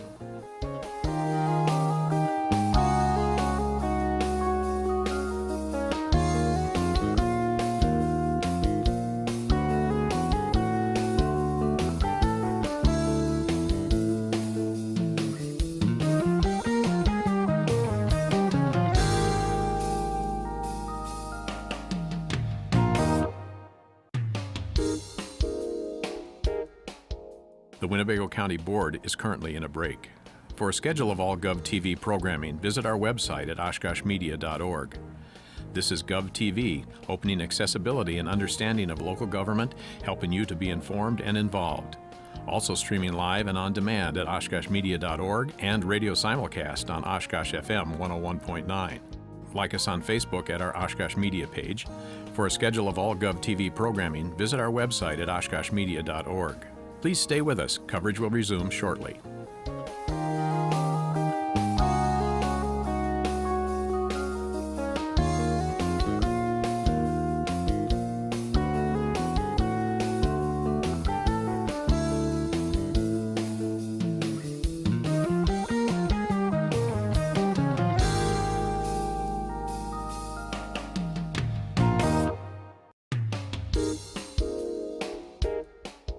The Winnebago County Board is currently in a break. For a schedule of all GovTV programming, visit our website at oshkoshmedia.org. This is GovTV, opening accessibility and understanding of local government, helping you to be informed and involved.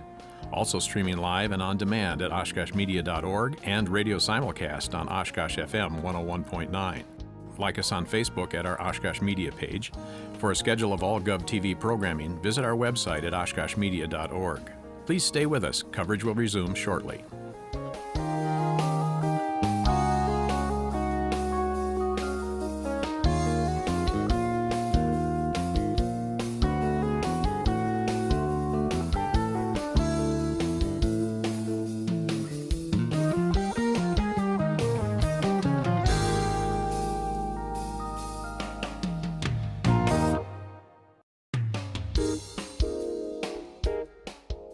The Winnebago County Board is currently in a break.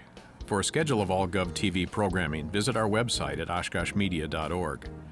This is GovTV, opening accessibility and understanding of local government, helping you to be informed and involved. Also streaming live and on demand at oshkoshmedia.org and radio simulcast on Oshkosh FM 101.9. Like us on Facebook at our Oshkosh Media page. For a schedule of all GovTV programming, visit our website at oshkoshmedia.org. Please stay with us. Coverage will resume shortly.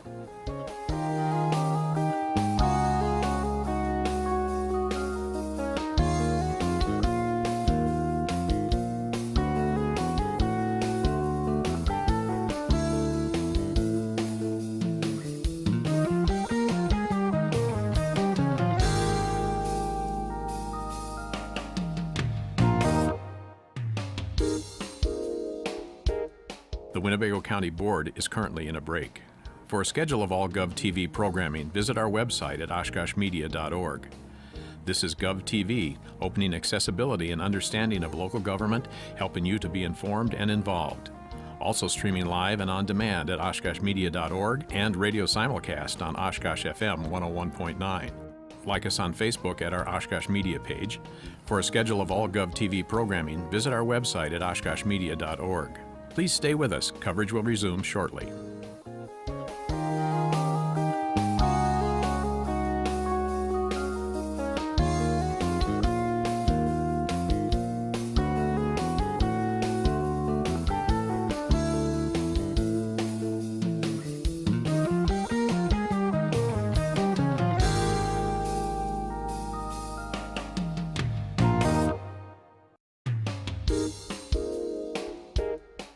The Winnebago County Board is currently in a break.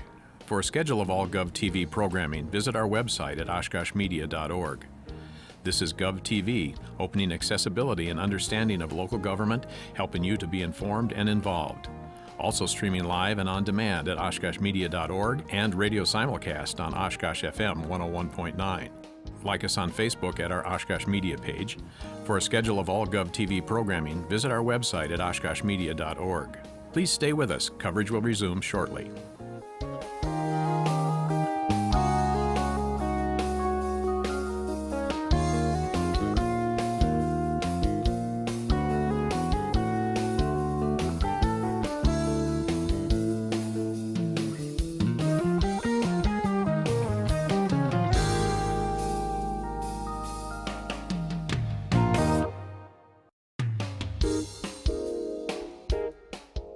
The Winnebago County Board is currently in a break. For a schedule of all GovTV programming, visit our website at oshkoshmedia.org. This is GovTV, opening accessibility and understanding of local government, helping you to be informed and involved. Also streaming live and on demand at oshkoshmedia.org and radio simulcast on Oshkosh FM 101.9. Like us on Facebook at our Oshkosh Media page. For a schedule of all GovTV programming, visit our website at oshkoshmedia.org. Please stay with us. Coverage will resume shortly.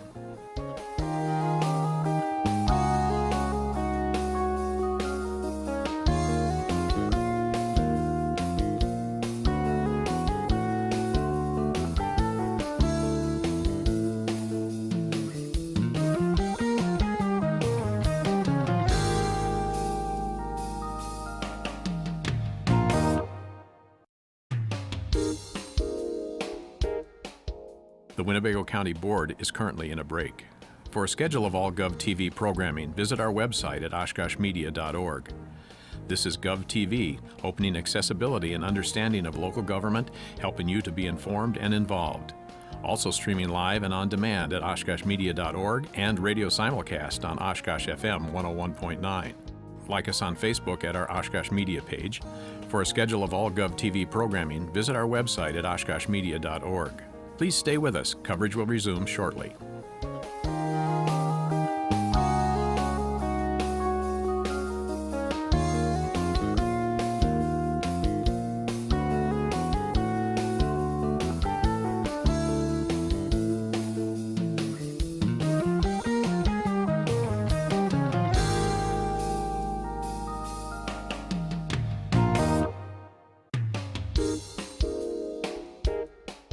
The Winnebago County Board is currently in a break.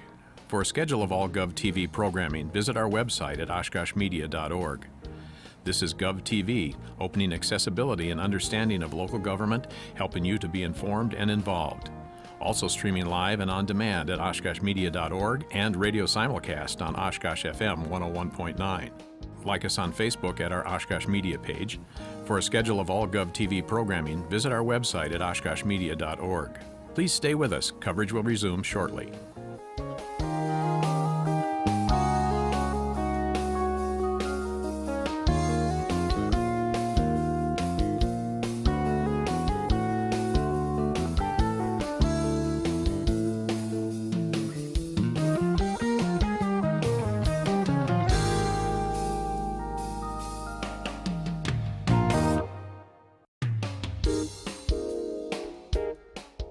The Winnebago County Board is currently in a break. For a schedule of all GovTV programming, visit our website at oshkoshmedia.org.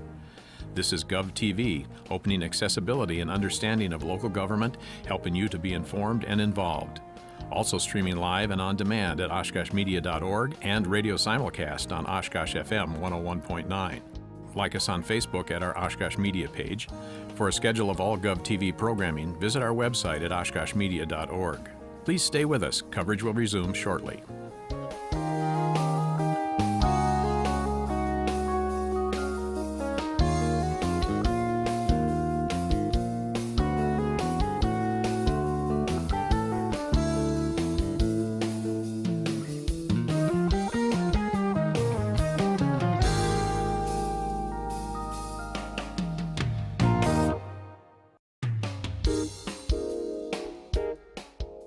The Winnebago County Board is currently in a break. For a schedule of all GovTV programming, visit our website at oshkoshmedia.org. This is GovTV, opening accessibility and understanding of local government, helping you to be informed and involved. Also streaming live and on demand at oshkoshmedia.org and radio simulcast on Oshkosh FM 101.9. Like us on Facebook at our Oshkosh Media page. For a schedule of all GovTV programming, visit our website at oshkoshmedia.org. Please stay with us. Coverage will resume shortly.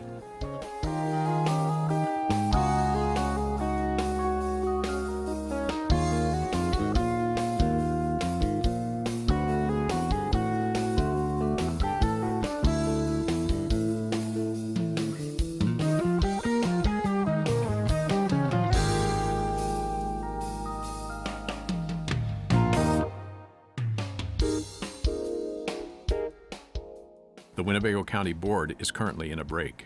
For a schedule of all GovTV programming, visit our website at oshkoshmedia.org. This is GovTV, opening accessibility and understanding of local government, helping you to be informed and involved. Also streaming live and on demand at oshkoshmedia.org and radio simulcast on Oshkosh FM 101.9. Like us on Facebook at our Oshkosh Media page. For a schedule of all GovTV programming, visit our website at oshkoshmedia.org. Please stay with us. Coverage will resume shortly.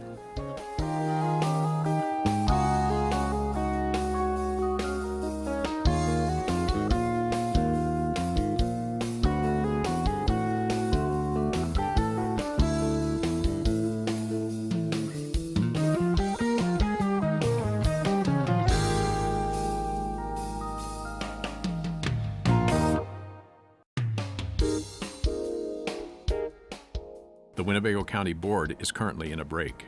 For a schedule of all GovTV programming, visit our website at oshkoshmedia.org. This is GovTV, opening accessibility and understanding of local government, helping you to be informed and involved. Also streaming live and on demand at oshkoshmedia.org and radio simulcast on Oshkosh FM 101.9. Like us on Facebook at our Oshkosh Media page. For a schedule of all GovTV programming, visit our website at oshkoshmedia.org. Please stay with us. Coverage will resume shortly.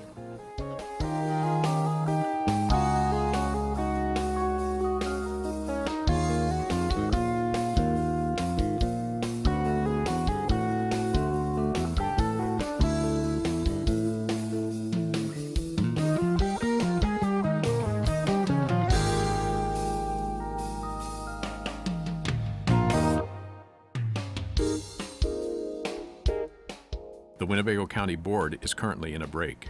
For a schedule of all GovTV programming, visit our website at oshkoshmedia.org. This is GovTV, opening accessibility and understanding of local government, helping you to be informed and involved. Also streaming live and on demand at oshkoshmedia.org and radio simulcast on Oshkosh FM 101.9. Like us on Facebook at our Oshkosh Media page. For a schedule of all GovTV programming, visit our website at oshkoshmedia.org. Please stay with us. Coverage will resume shortly.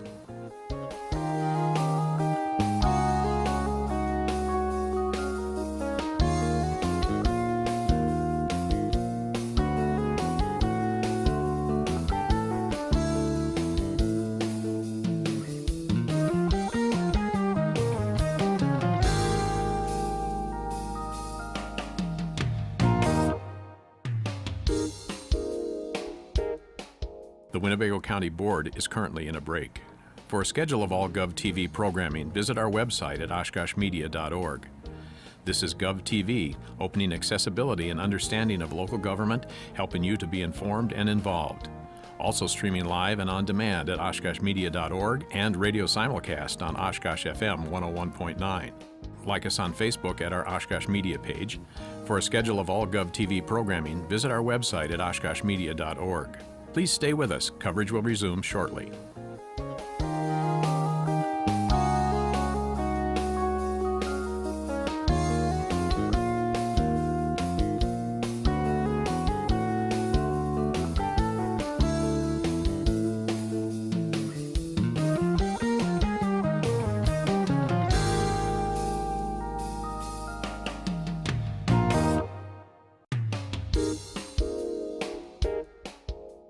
The Winnebago County Board is currently in a break. For a schedule of all GovTV programming, visit our website at oshkoshmedia.org. This is GovTV, opening accessibility and understanding of local government, helping you to be informed and involved. Also streaming live and on demand at oshkoshmedia.org and radio simulcast on Oshkosh FM 101.9. Like us on Facebook at our Oshkosh Media page. For a schedule of all GovTV programming, visit our website at oshkoshmedia.org. Please stay with us. Coverage will resume shortly.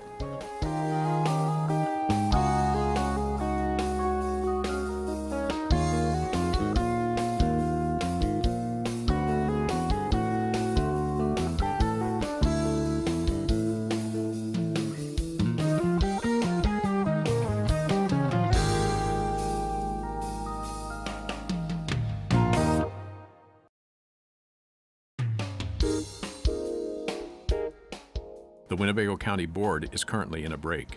For a schedule of all GovTV programming, visit our website at oshkoshmedia.org. This is GovTV, opening accessibility and understanding of local government, helping you to be informed and involved. Also streaming live and on demand at oshkoshmedia.org and radio simulcast on Oshkosh FM 101.9. Like us on Facebook at our Oshkosh Media page. For a schedule of all GovTV programming, visit our website at oshkoshmedia.org. Please stay with us. Coverage will resume shortly.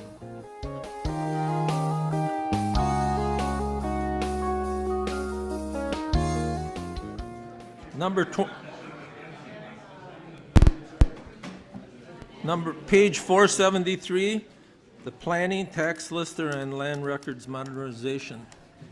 The planning and zoning portion of that has the chart of positions on page 477. And planning and zoning is budgeted for 14 full-time employees. That's the same as in 2017. And the chart of significant changes is on page 479. And there's actually 3 different areas supervised by Jerry Bougie, who's in the back of the room. He supervises the planning and zoning department, the tax lister, and the land records modernization program. So. Any questions? Well, with there being no questions, we'll go on to number 20, or to page 479, land water conservation.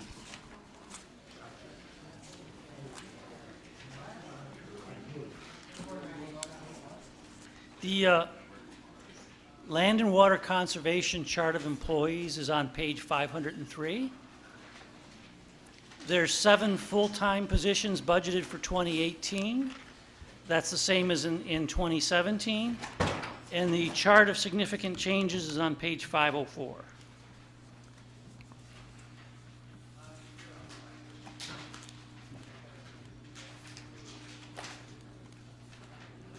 Okay, there are no questions. Page 559, solid waste. It's the only department with their own tab in the book.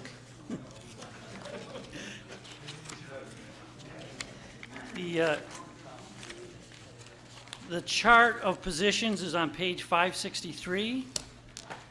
They're budgeted for 16 full-time positions. John is in the back of the room.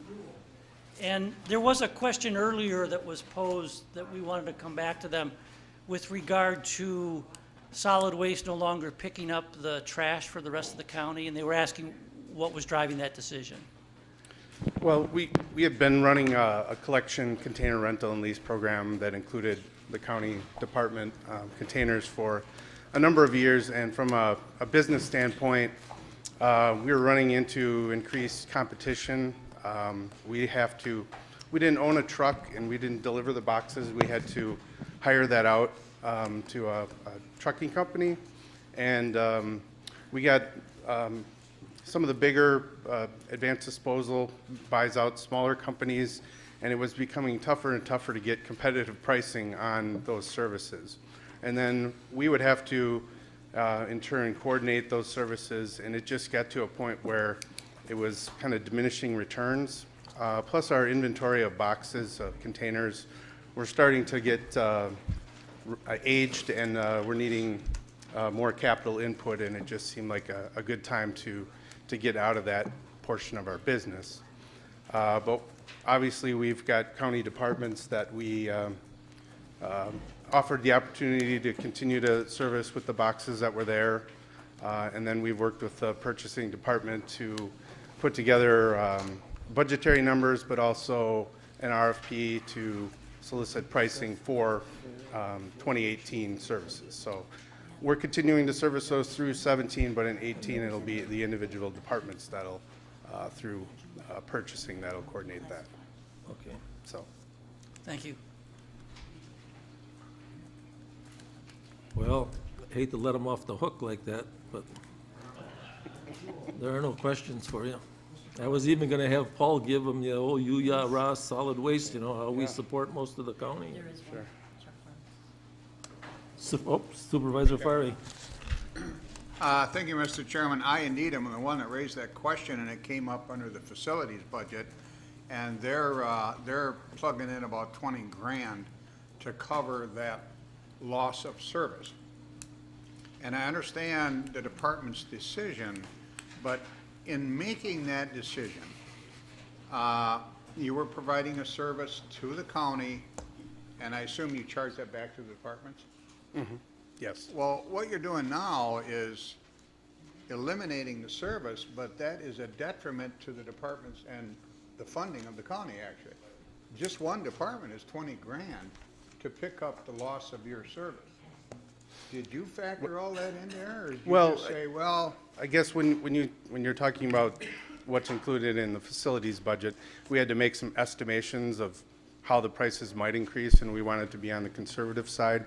I guess since the initial estimate, the RFP information came back, and the increase from the one proposer is roughly 3% over what was charged in 2017. So, which has been pretty consistent with this vendor that we've been using year to year, so. well, I guess it begs the question, perhaps I don't know all the details here, but what were you back charging facilities department in 2017? How much were you charging them for that service? I don't know the details of the numbers, but essentially just taking the contracted hauler's pricing and coordination efforts and then charging the departments accordingly. So it was basically taking what our contracted hauler charges us and charging the departments. So we were doing all the coordination for the departments, so. Okay, thank you for your explanation. I guess Would you explain to the board about what the solid waste board's been working on with the Ken Roble Park? We've been working on the design and construction in 2017. Construction work kicked off in late September, and looks like, based on some delays at the start, it's not going to be completely finished this year. We'll have to come back in the spring and do more of the landscaping type work, but we're hopeful in early spring, early summer of 2018 to have the park ready for use by the public. So we actually had our first user last Tuesday came riding through on a bike. So. Okay, Supervisor Singstock. Yeah, thank you, Mr. Chairman. What is our county and the United States of America, what are we going to do when all the landfills are filled up? Is anybody trying to work on another option? Well, right now we have the three-county plan with Winnebago, Outagamie, and Brown. We're in the second phase of that. We have about 6 years of landfill airspace at Outagamie County, and then we'll be moving on to Brown County. Airspace there, 8 to 10 years, depending on tonnages. We're going to continue to talk about what's going to happen beyond that original term, which was 25 years plus or minus a few years, and determine the next phase, whether we can expand at Outagamie County, expand at Brown County, or maybe there's some other technology that's going to be economically available to us down the road. But I guess that's one of the big things over the next couple of years that we'll be talking about. Someone at least talking about it or going to Right. try to do something. Right. Good. Yep. Supervisor Eisen. Answer Mr. Fari's question and to address the rest of the story in regards to the rental and lease container program from the solid waste. I've been privileged to serve on that committee since I was appointed by the county executive a decade ago. And what has transpired at the solid waste is that a couple of years ago, the solid waste lost we had a very robust lease program, and we were attracting many communities and businesses to deliver their tonnage to our landfill. Of course, as our landfill was topped off, those tonnages then were transferred now to Outagamie County.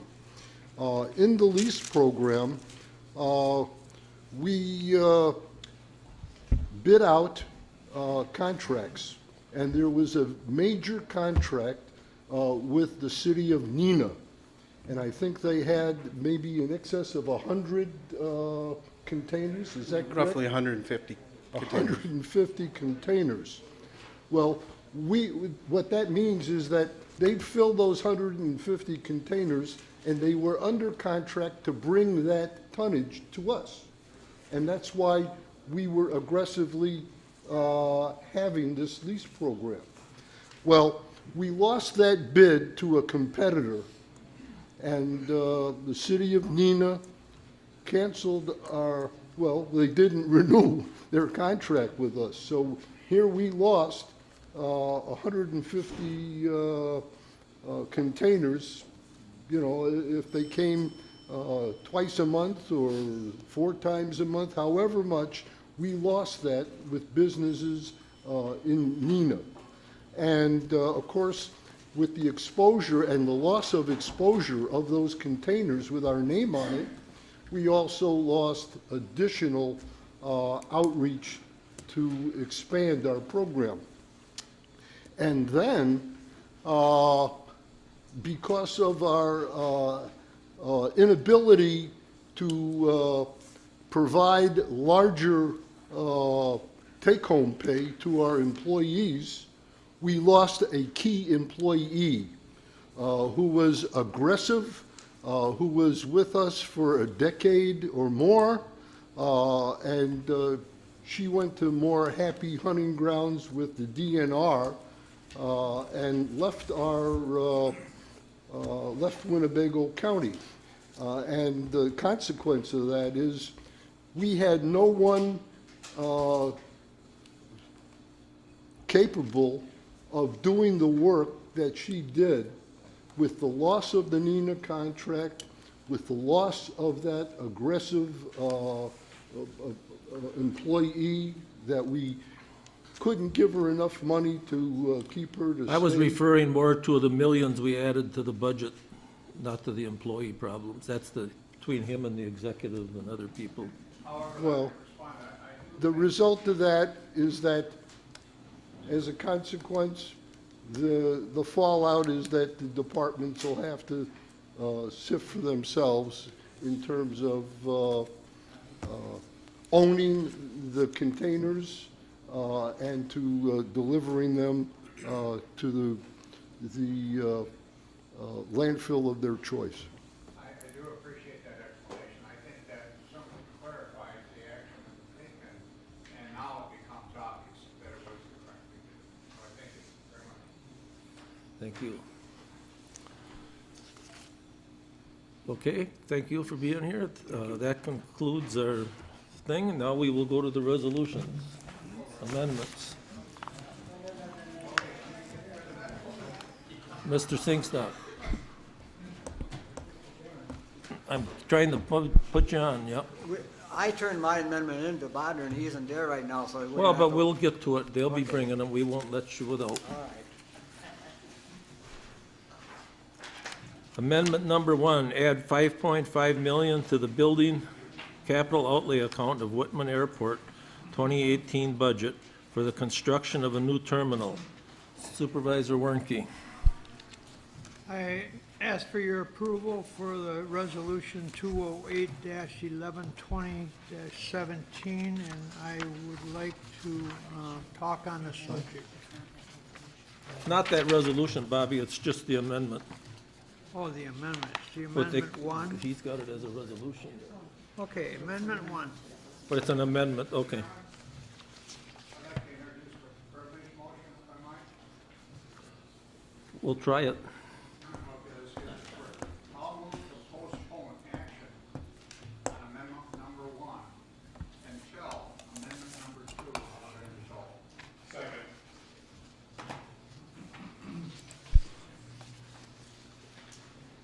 Okay, it was moved and seconded. Is there any more discussion? No, sir. All in favor signify by saying aye. Aye. Opposed? No? It's carried. Go ahead, amendment number 2.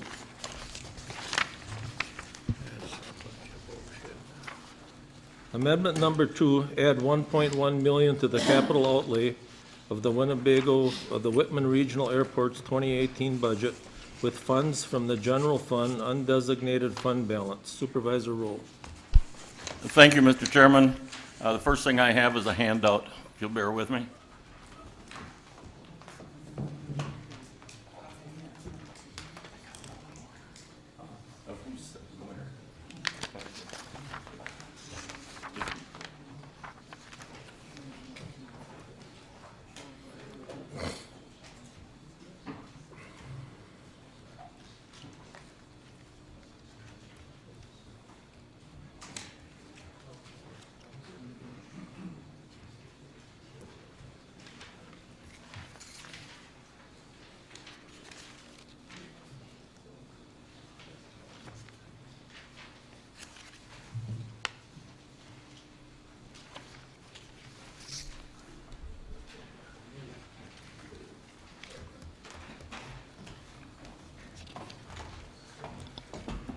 What you have is a photograph of the exterior of the West Wing Annex / Basler area at the airport. On the second page, there's a sketch of the floor plan of that West Wing Annex.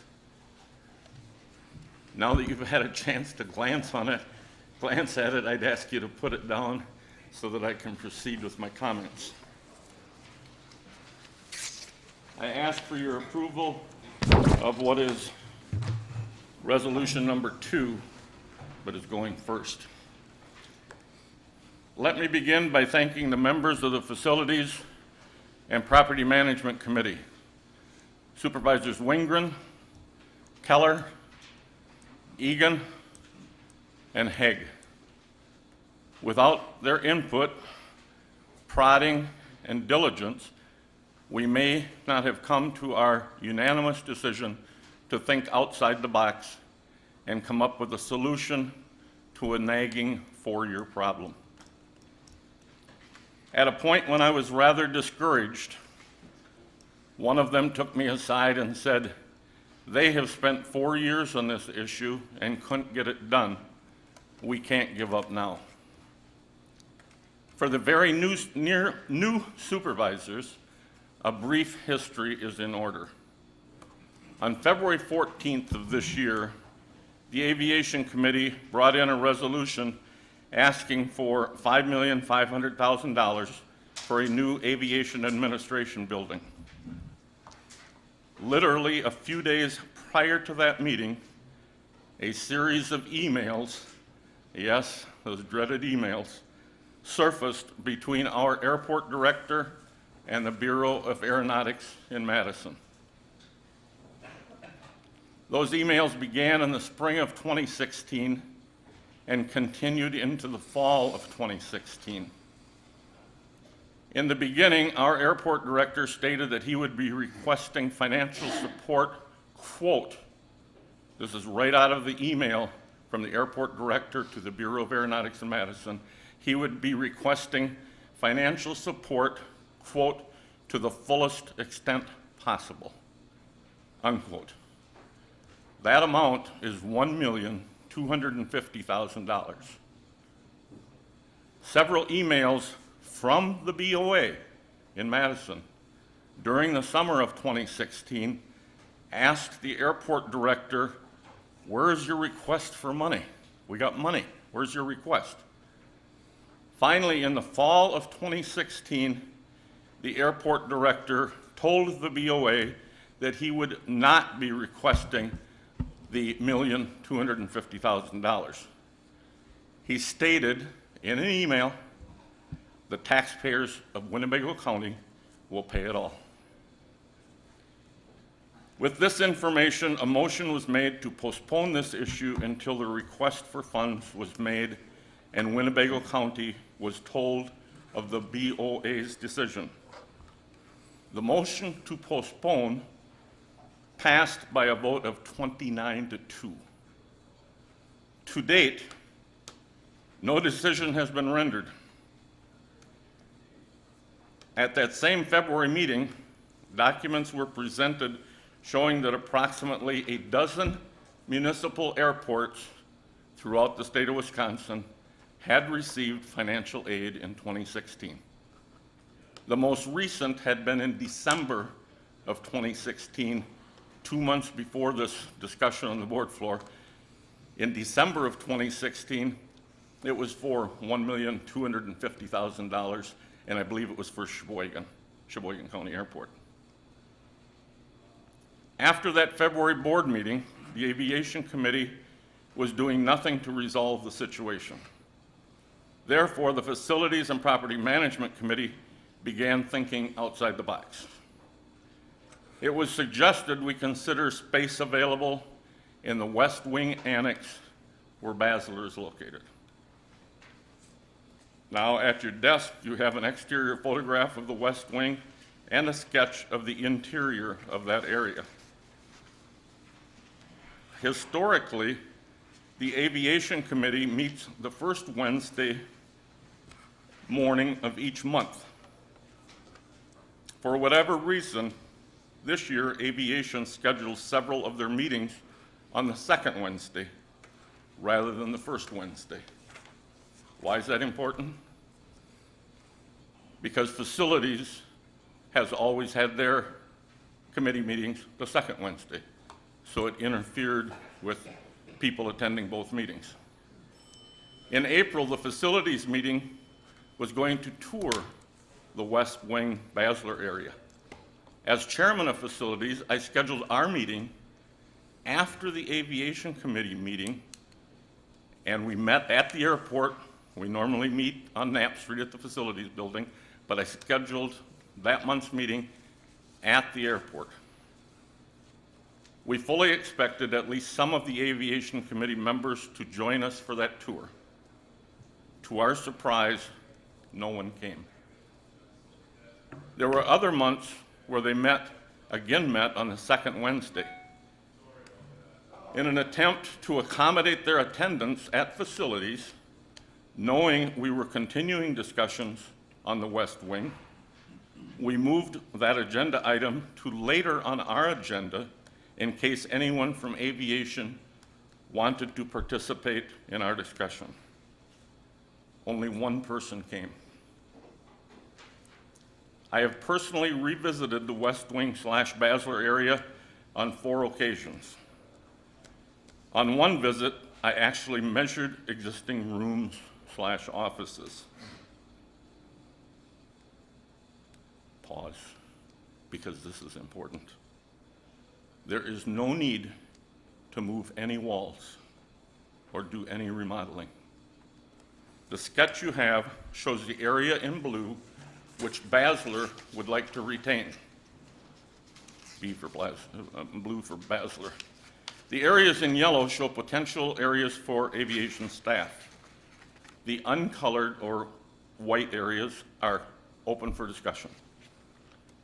Basler has been very accommodating, stating on each occasion they are willing to help in any way they can.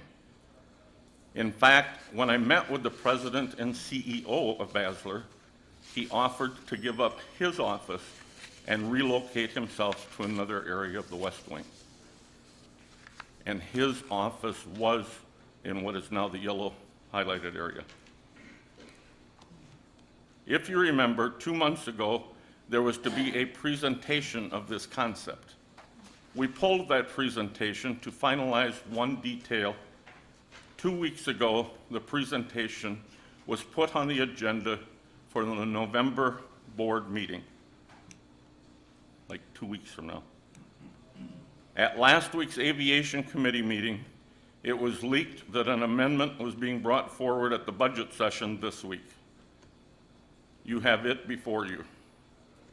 It calls for a new $5,500,000 building, which is not needed. The statement has been made that Peter does not want to move into the West Wing. and Peter wants a new building. The new accommodations are not for any one person, they are for the airport staff. While developing this amendment, calling for $1.1 million, consideration was given to accept aviation's idea of taking $500,000 out of the airport fund. However, we thought that might be a bit bold. Somehow, it always comes down to wants versus needs.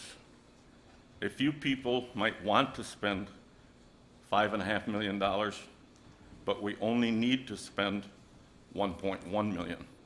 And I want to point out again, and it says so in the amendment, 1.1 million. It's like if you don't have to move any walls and you don't have to do any remodeling, what's the 1.1 million for? 900,000 of the 1.1 million is to demolish the rest of the terminal, which was going to happen in any case. The other $200,000 is for repairs or replacing the roof down the road. I guess I'll reserve other comments for later. Thank you for your consideration. The finance director asked me if he could comment on the way these were written. What I wanted to say is that I don't recommend using fund balance to pay for capital projects. And the reason is because if you notice in the budget, we're using $3 million of general fund balance just to balance this year's budget. And with the state levy limits that we're living under, and who knows if we'll ever get out from under them, we're going to keep digging into our fund balance year after year until there's nothing left.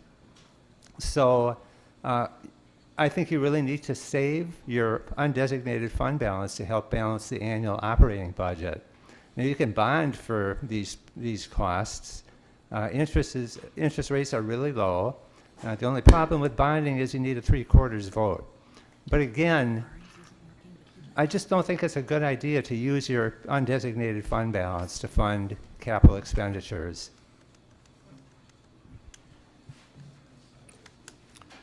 Supervisor Wingren. Thank you, Mr. Chairman. How do you follow Chairman Rowe after he so carefully and wisely laid out that case? It is the fiscally responsible thing to do to support the $1.1 million expenditure. Remember, $900,000 would be included anyway to tear down the existing terminal. It's fiscally responsible. We talk about wants versus needs. This morning, Mr. Mole was asked how important this was. He gave it a 6 on a scale of 1 to 10. As a teacher, a 6 was a C, so that wasn't exactly an overwhelming endorsement of that particular proposal.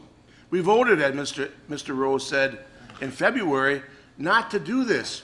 Boy, were we wise then, and I'm sure we are going to be just as wise today. We can build this, Amendment 2 will allow us to get a new terminal building for much less than $5.5 million. And instead of focusing on the terminal, let's focus on the whole airport. We need that taxiway. We need to bring more businesses into that aviation business park so that the airport continues to generate revenue instead of being a drag on the tax levy. I haven't spoken about this for a while, so I'm going to do it now, though. I have an Aunt Tilly, who's an old, of course I'm old too, so she's an older lady, living on a fixed income, has to, watch the pennies. It doesn't just fall from the sky like some people think. And the fixed income is important because she looks at expenditures and watches these hearings and looks at these expenditures and abhors the word only. When someone says, well, this only costs $10,000 or this only costs $5,000, those onlys are going to drive her out of her home and make her pay half or take half the medication that she needs to stay healthy. But the best thing about Aunt Tilly is she called me last night and said, young man, now anyone that calls me young man has to be wise, and boy, I sure do listen. Do the right thing. She said, this board is looking for leadership. I think we found this in the plan that Mr. Rowe has submitted to us for our approval. I appreciate the work of all the supervisors on this effort. I think it's the fiscally responsible thing to do. And for all the Aunt Tillys in the world, let's send a message that we do get it, that we do understand what fiscal responsibility means, and let's support building a terminal, having a terminal for 1.1 million rather than 5.5. Supervisor Powers. Thank you, Mr. Chairman. I'm looking back again at page 317 of our budget proposal, making Winnebago County as an employer a breastfeeding-friendly work site. There is nothing in here, there's no space available for a breastfeeding mother, and there are no changing tables in either the women's room, and there's no room, or in the men's room. What are you gonna do about breastfeeding, the needs of a breastfeeding public, and a changing table? The men's room is pretty big and might support one, but the women's restroom is small.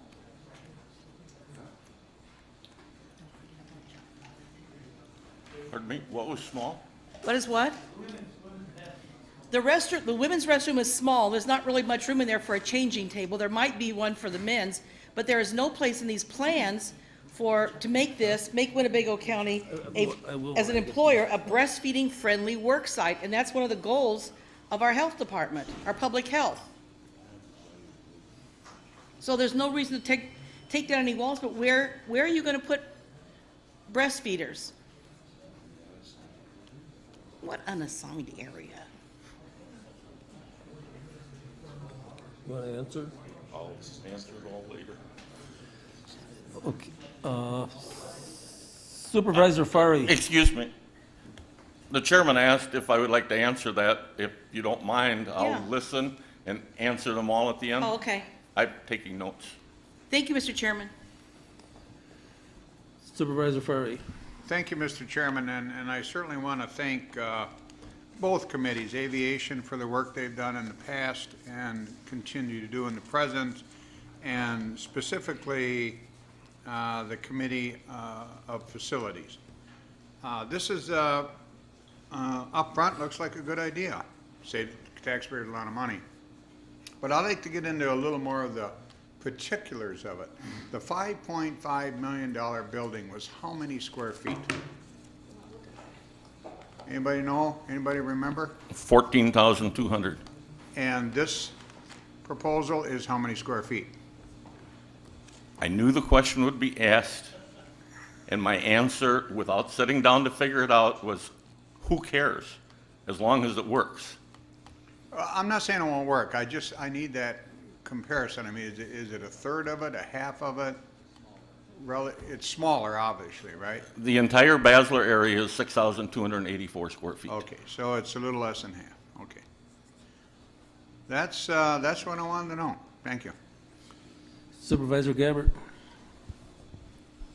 Clarifications, because I feel I personally was attacked a few minutes ago by Supervisor Rowe about the timing of our meetings.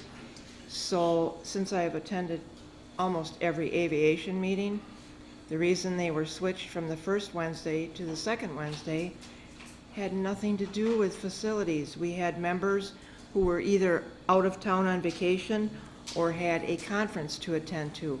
That was brought up at those meetings, and I said, you guys, we gotta keep these meetings at the same time every month instead of changing them. If you're not gonna be there, then you're not gonna be there.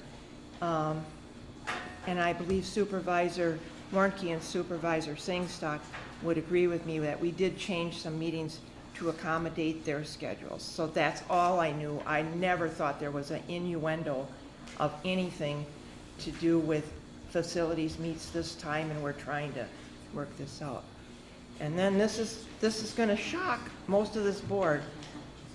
Back when we started this scenario 6 years ago, I had mentioned to a few people, not county board supervisors, but to a few people, an engineer, an architect, why don't we just use the west wing?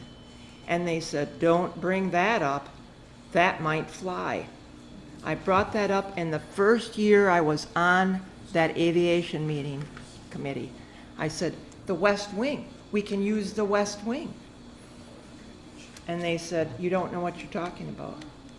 Well, it seems I did, and I should have brought it up probably to facilities, but I didn't. So do I think this is a bad idea?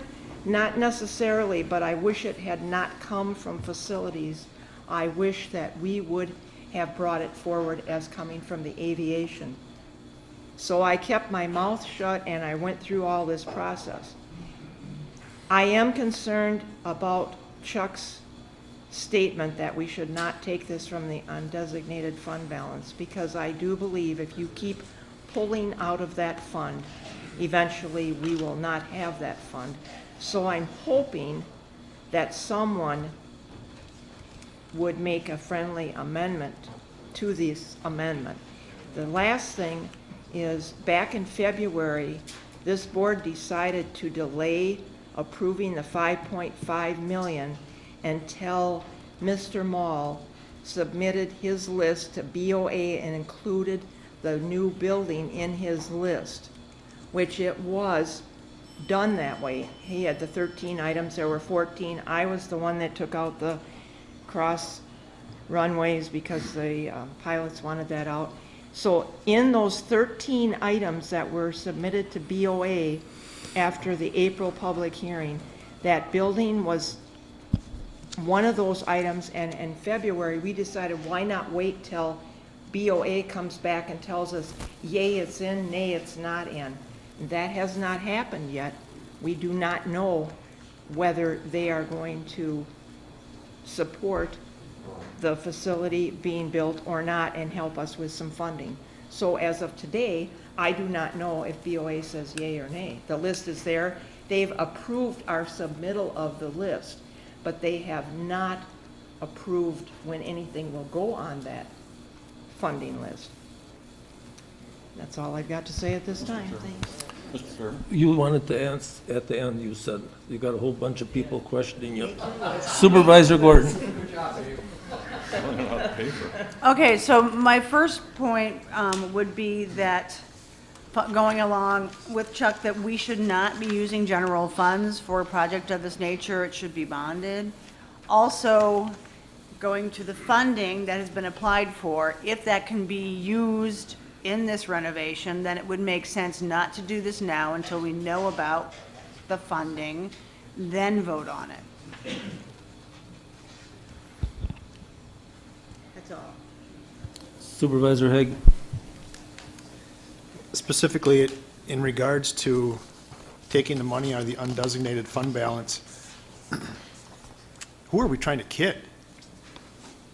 How much bond borrowing have we paid off with undesignated fund balance in the last 3 years or last 5 years? I specifically remember several $1 million that we spent out of the undesignated fund balance. Chuck, what was that, 2 years ago, 3 years ago? Yeah. And that's been a regular thing. When the fund balance gets to a certain point, I think people look at it and they're like, oh, we better chip the top off of that bad boy. So we pay off a bunch of bonds, which is not a bad thing, but it happens. So I think that this argument of let's not spend this money on an undesignated fund balance for a capital project is really on built on sandy soil. The other thing is, if we're taking $3 million out of undesignated fund balance for this budget, how many capital projects are we paying for in the 2018 budget that we're taking $3 million out of fund balance to pay for? I mean, I can think of $19,500 for a gravel road at a dog park and $65,000 for a fence at a dog park, potentially out of undesignated fund balance, amongst a number of other things. So if the argument here is let's bond for this versus take it out of undesignated fund balance, that argument is built on some very soft soil. Thank you. Supervisor Ramos. Thank you, Mr. Chairman. First of all, I'll state right out of the box, I fully support this resolution. But before I go further, I just wanted to make a comment about Aunt Tilly. Supervisor Wingren, I feel like I hear about Aunt Tilly quite often, but I always learn something from her, so I always appreciate her comments. But getting back to the issue at hand, first of all, I feel this is an issue that simply requires a decision. We've been talking about it for far too long. The time for talking, in my view, is over. We just need to make a decision. Sometimes any decision is much better than no decision at all. Second of all, it clearly is the fiscally responsible thing to do. You're talking about 1.1 million versus 5.5 million. And you're talking about wants versus need and whether or not your end product achieves your ultimate goal. And I feel the plan as laid out certainly does that. The other point I want to make is simply that this is all about demolition. So technically, for those of you who really still wanted an aviation business center someday, you still have that option. This does not take that away. This demolition would have to occur anyway. I think Supervisor Rowe pointed out very well, 900,000. 80 to 90% of this is coming for the demolition alone. So you would have to do that anyways if you were to actually have an aviation business center, a new one down the road. This, frankly, just allows us to say, maybe there's an alternative. Let's see how it looks. Let's see how it goes. If it doesn't work, you always have that Plan B option no matter what. However, if you go with the alternative option, you never can explore this option down the road. And then the final point, which was referred to already, is in regards to undesignated fund balance and the bonding. In my view, that's just not an issue here. Because if we're really concerned for it, we just add it to the bonding. We already talked about yesterday, we're only at 5% of our bonding maximum. So I would not allow that to factor into your decision as whether this is the right decision to make or not. The question really is it the right decision to demolish this amount of it and still leave the rest of the terminal building to achieve your needs, or is it a better decision to scrap it all and build a new one? I would argue it's a better off to do this plan. So I'd urge you to support the resolution. Thank you. Supervisor Brooks. Thank you, Mr. Chairman. Supervisor Ramos stole a little bit of my thunder. I agree with, we're not closing any options by approving this amendment.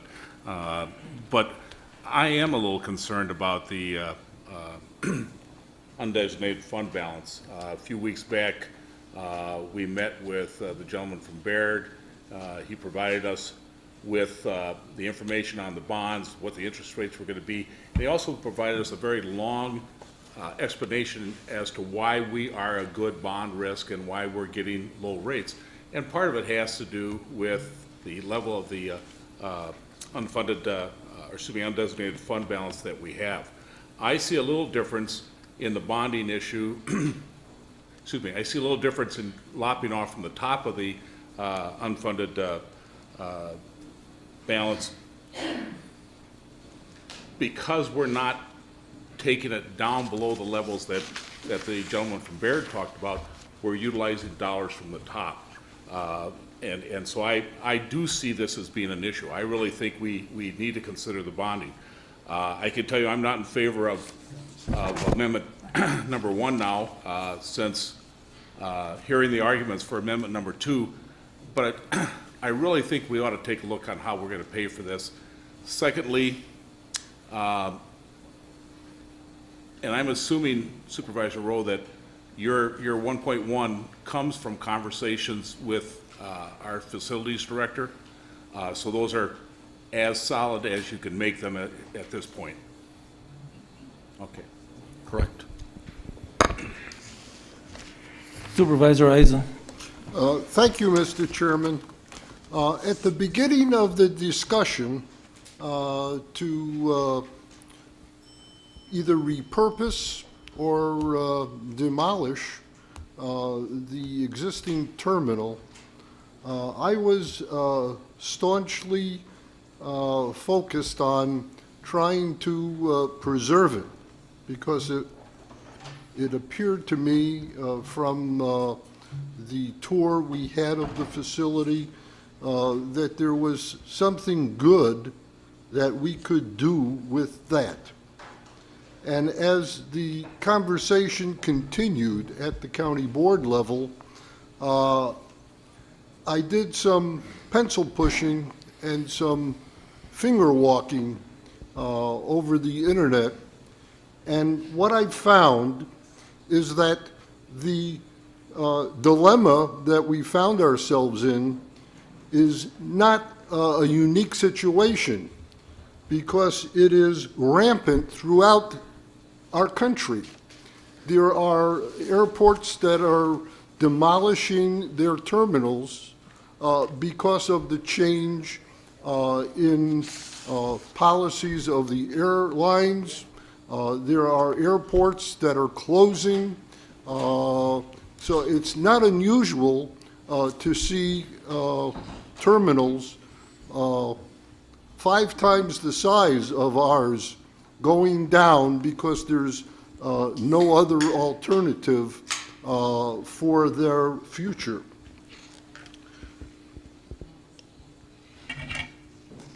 And with that experience, having spent the time to research what was really going on,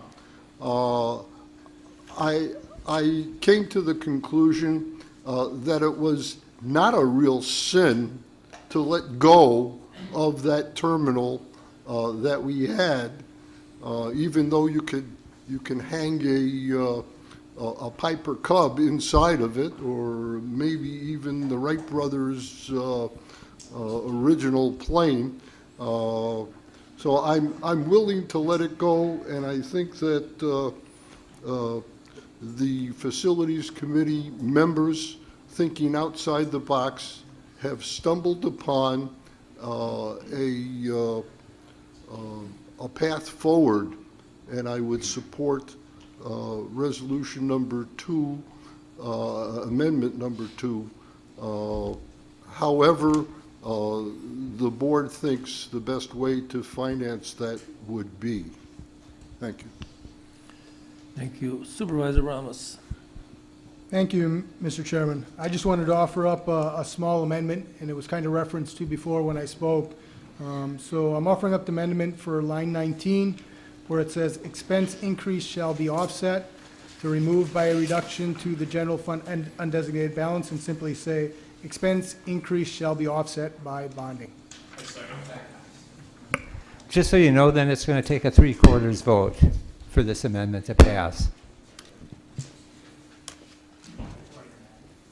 Supervisor Egan on the amendment. Supervisor Shorsey on the amendment. I'm going to go ahead and withdraw that amendment if it's going to require 3/4. Thank you. Supervisor Egan. Thank you, Mr. Chairman. I agree with Supervisor Gabbard. I wish that the aviation and the facilities maybe could have worked closer together. For whatever reason, they didn't. This has gone on for years since I've been on here.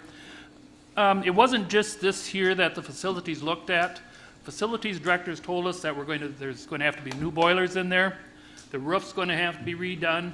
And all kinds. It was going to cost over $1 million to fix just that place up to keep it the way it was if we wanted to keep it. So we're either going to have to destruct and take it down, demolish it, or put in a lot of money into it. So, and it was something to get going. I have to go back to what Supervisor Ramama said. This is not stopping. This is just a starting point if you want to continue on if this don't work. But we had to do something there, and we'll be still saving money in the long run. I hope that you'll go ahead and you'll support this. Thank you. Supervisor Shorsey. Sorry about that. New kid on the block. Obviously, this is a big issue for me to tackle, but I guess the bottom line for me, it would be a question to Mr. Rote to include in his list, is really how far do we have to go in that, with that building and with the whole airport to really begin to be attractive to prospective businesses? Because maybe I missed something along the way, but I haven't been hearing that we've had a lot of interest, that we have a list of prospects being developed. And it's certainly then, if we need to take a more conservative approach, put something in place. I see the runways as important as any kind of, what I understand now are more administrative offices, and maybe a place for people arriving to use facilities and that sort of thing, be welcome to the community. But that's the question, is how far do we really need to go? And what would the aviation committee, in total say in answer to that? Because we could always do something more conservative and then have the future actually built with the partners that are coming into the business park. Supervisor Knetsky. Thank you, Mr. Chairman. This is the first time I've seen this or heard about this. And if I was invited to go through that walkthrough, I don't remember being invited to that. Now 1.1 million, is that for the tear down of the roof only, or is it include some renovation for this? Can you ask me that now? Go ahead. Okay. He was I'll going wait. to answer him at Good. the end. That's fine. Also, Super- well, that's the main thing. And I have no problem with going ahead with some different ideas, since we kind of stuck in the mud here.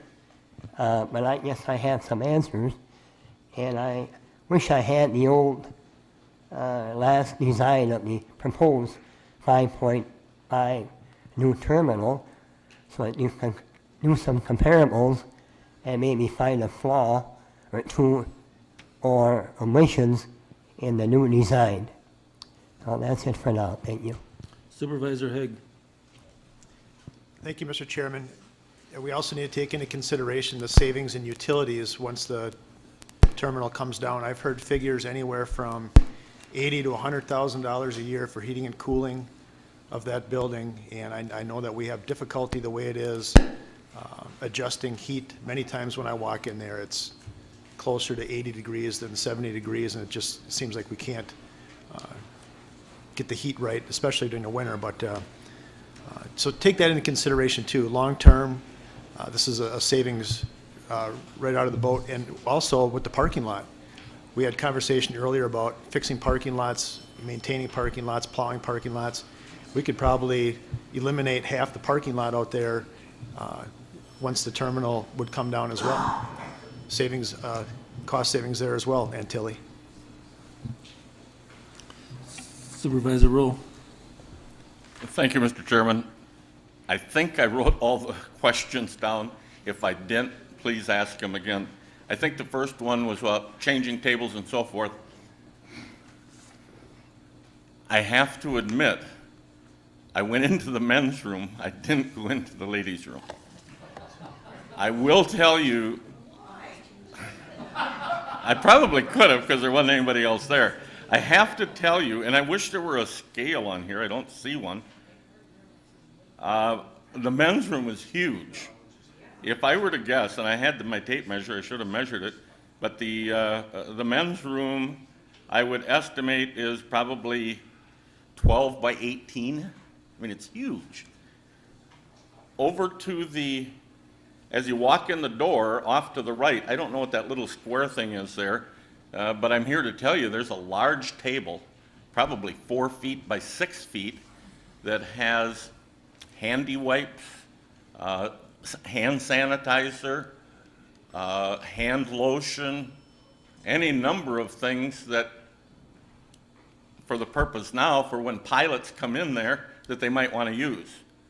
I don't know. I think that they have baby changing areas in men's rooms. There's surely enough room here. And forget that. Right below where it says women's, I have to believe on that wall there's a huge place where you could put a baby changing table. I don't know if these are all in order. It was mentioned that we started this 6 years ago. I went back and looked because I heard a year ago that it was 4 or 5 years ago. It wasn't. It's been a long time, but it's only been 4 years. But that's a long time. But now all of a sudden today it's up to 6 years. It definitely is not 6 years. You can go back and look at all of the minutes, which I did.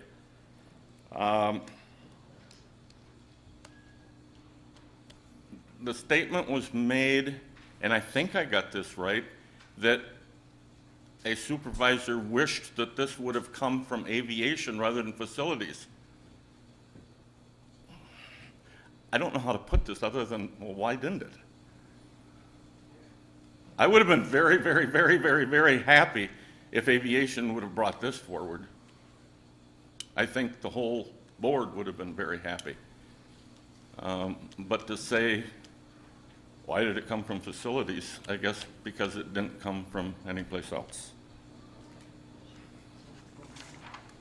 I would like to reiterate what was said. There was a question about utilities, and Supervisor Haig recently said, we've been told that utilities, and you can look in the budget book, are approaching $100,000 for heat, air conditioning, and so forth. So I think we've all agreed a couple of years ago that that building has to come down.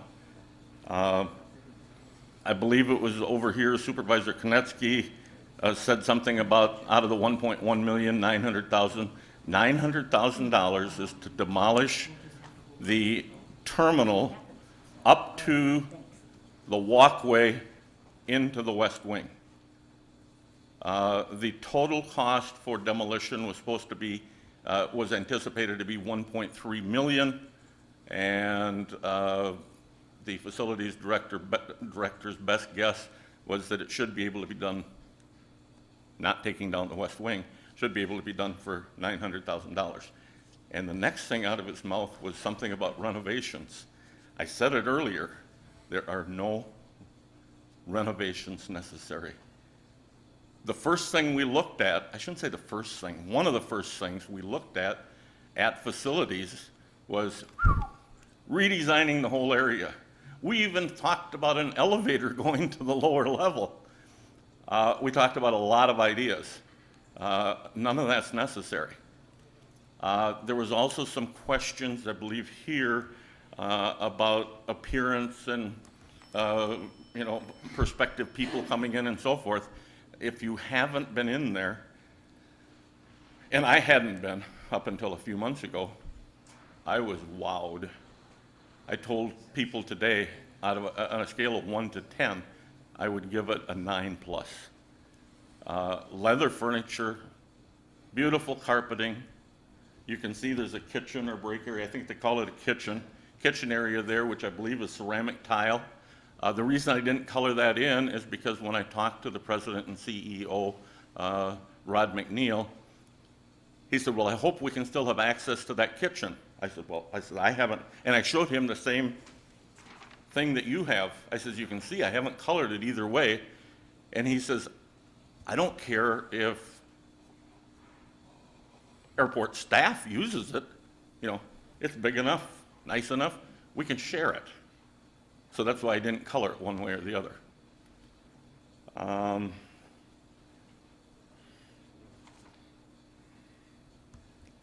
guess, yes, pardon me?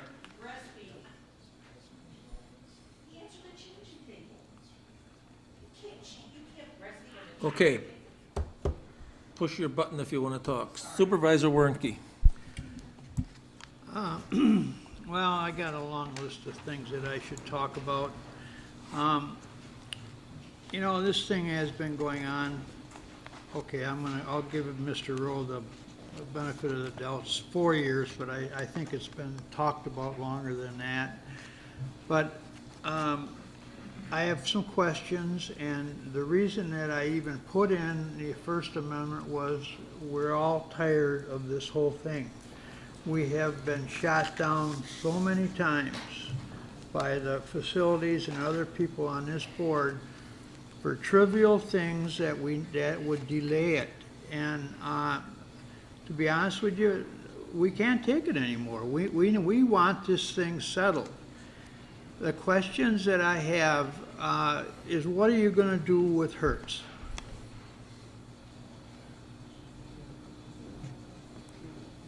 Is Hertz out? You want me to answer that? Well, just go through your whole thing and he'll mark them down and answer them. Okay, we've got $236,000 that we put in from engineering costs. That's gonna be thrown away, that'll be blown away if this thing goes through, and it probably will. And we've tried to conform to the facilities, especially when they wanted changes in our plans. And so we've tried to accommodate every one of those changes that they want, but still it's not good enough.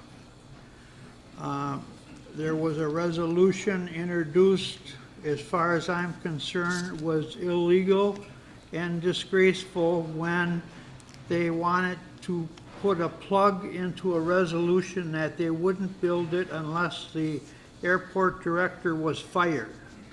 That is so wrong, so wrong. You're mixing two forms of government there. And nobody has a right to do that. You're saying, okay, we're gonna do this, but you gotta fire this director. Well, you're mixing legislative and administrative, and that's not right. Another thing that we did wrong is we put demolition costs in there. And I've never seen this done before, but we wanted to be upfront about it. And so we put it in. And this is what drove the price up. And we shouldn't have done it because they certainly didn't do it at Parkview. And then after we approved it at Parkview, they came back in and wanted a lot more money to finish the job.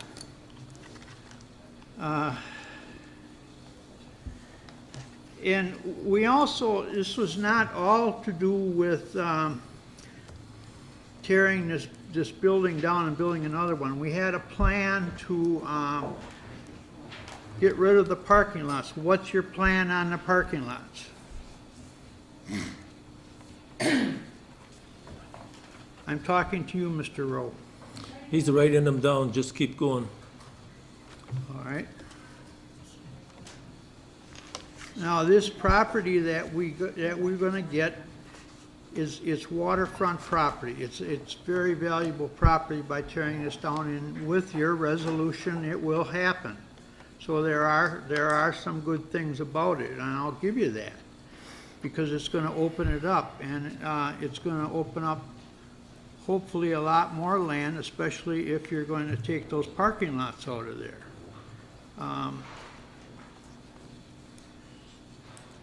I think, I have heard from Peter Mall that the Aviation Aeronautics Administration just does not meet their code, that it's too small of a space, and he has told me this. Now, I don't know, I'm just telling you what he told me. Let's see. And it was right about when you're gonna rip this down, you're gonna save an awful lot of money in utility costs. I'll go along with that. I think it's gonna be somewhere in the $140,000 to $160,000 a year range that you're gonna do. You're gonna get less rent from Basler because they're cutting their space down in half, but I guess that doesn't make any difference. And again, I'll bring up the thing about the Hertz rent-a-car. I don't know where they're going to go. So that pretty much ends it. And what the whole thing is all about is we want this settled. We want it settled as to what's going to happen. One thing I would like to know from Mike is the condition of the west west of the terminal. Can you give us some insight as to what's going on, Mike? Is it in good shape over there?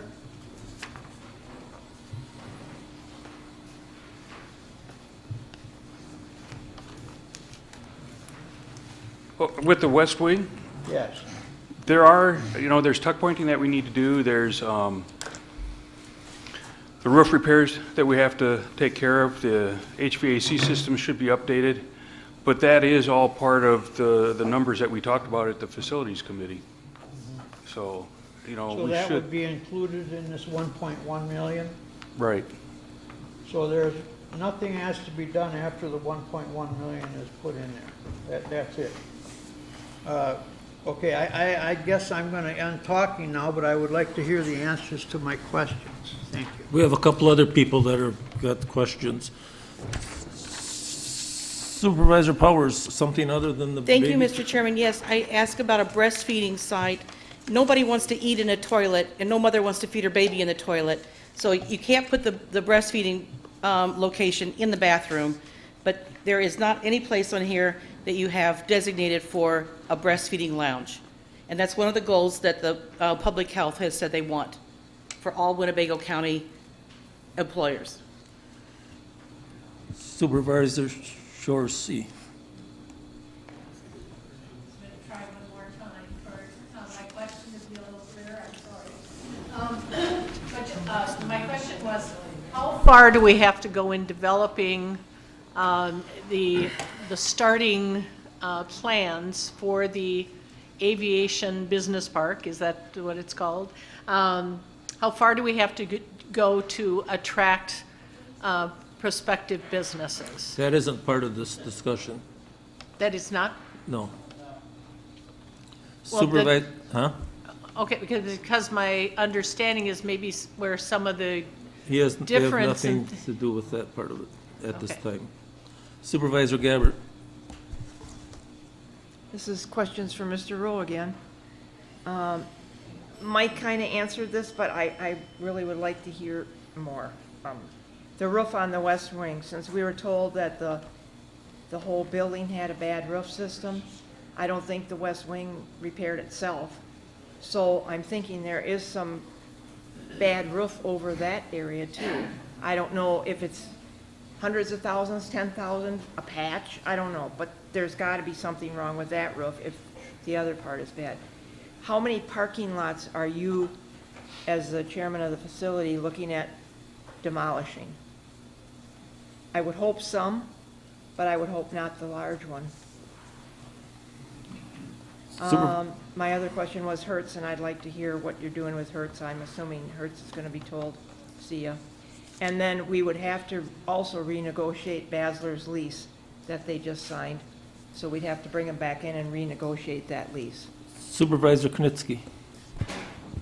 Mr. Chairman, the Hearst, the parking lot, condition on the building, you're going to answer that, I guess. And then, was Peter Mall ever invited as a walkthrough? And the committee facility do comparables to the present diagram, the last one we had, the 5.5 million, compared to what this one has to offer. And if you did have Peter, was there an independent airport personnel asking for his input? I respect the facilities board and hope that you have enough expertise or common sense or whatever that we're not going to fall short on this new design. Thank you. Supervisor Singstock. That'll be the last question. I think we kicked it far enough now. We can. Thank you, Mr. Chairman. I want to clear up what I consider a misunderstanding. Either that or my ears are playing tricks on me. Regarding Basler's lease, it's my understanding, based on my discussion I had with a member from Basler's, that Basler's already paying more, their lease covers more square footage than they're using. So whatever the changes this would be, it would have no effect on their lease. The other thing that I was told regarding Basler's lease, they have a total dollar amount that they are gonna pay at the maximum, whether they go into the west wing or they go into a new building. And they're not gonna go $1 or 1 penny above that. So there was a misunderstanding regarding Basler's lease, as far as I'm concerned. Okay. Okay, Mr. Rowe, would you like to try to answer? I will try to answer them, and I'll go back to the breastfeeding. It wasn't the first one this round. I'll be the first one to admit that I don't know a whole lot about that topic. I will point out to you in the lower right of that sketch, there's a lot of white area there. There are several offices or rooms, one of which I'm sure could be modified to accommodate breastfeeding. What do you do? Put a chair, a couch, or whatever? But that would be my possibility. The comment was made that aviation has brought all these ideas in and they've been shot down by facilities. I wouldn't even comment on this except that facilities has worked so hard and diligently in trying to accommodate the county. I don't take it personal, but it's like, you gotta be kidding me. In the next breath, it was said that facilities was objecting to trivial things, and that delayed it. I don't think $1,250,000 out of the taxpayers' money is trivial, and it was things like that. The next comment was, we want this settled. I could not agree more. We want it settled. He said it again later, we want this settled, and I wrote a comment after that, then I would suggest you vote yes. Hertz. I didn't mention Hertz. I didn't bring it up. Does anybody know the Hertz contract? What we owe them? 518 and a half square feet at X number of dollars. I requested a copy of the agreement, the lease agreement with Hertz. I got a copy. And like so many times when I request a contract from that office, it comes to me and it's unsigned. A contract with Hertz is unsigned. I brought this to their attention, and I will admit, a few days later, I got a signed copy. I don't know where it came from, but I got a signed copy.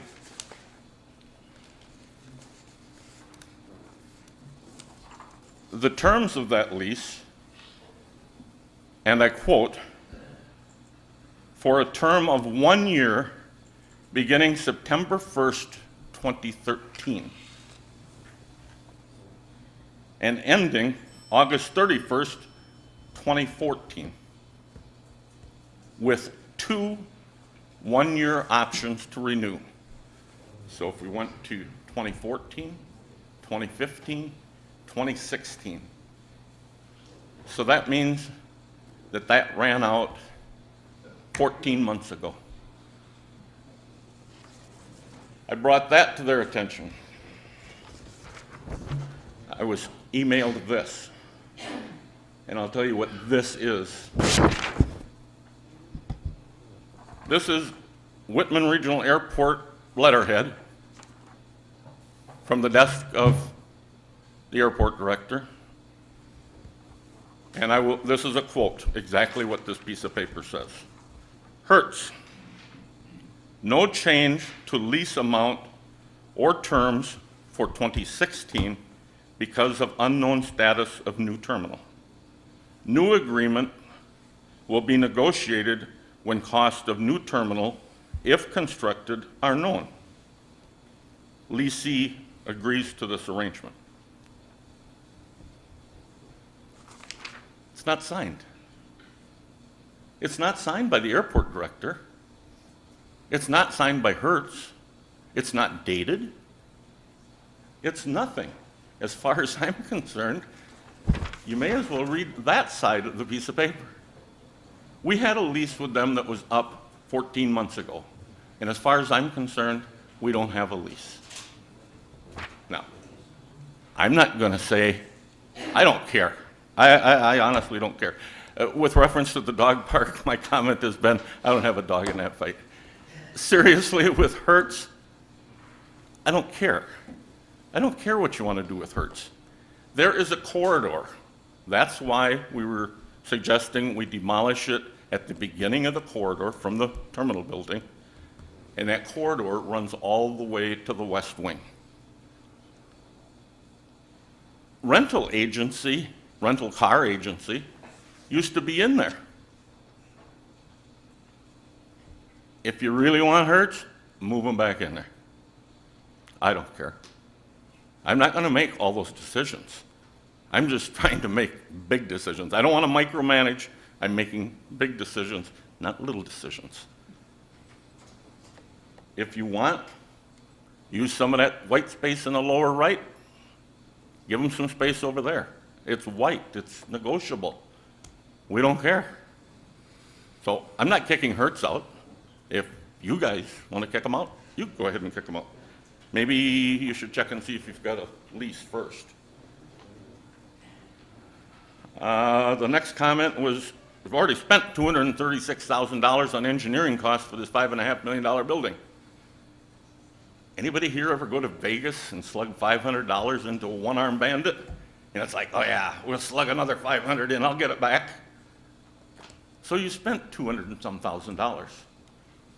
You're going to spend good money after bad? I don't think that makes sense.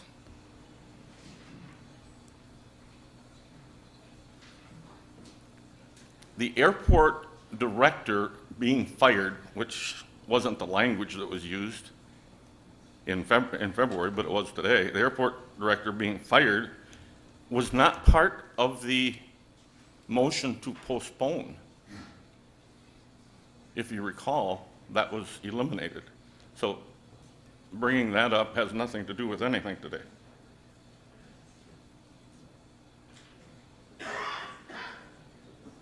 It was stated that when the airport committee talked about the $5.5 million building, we included demolition costs.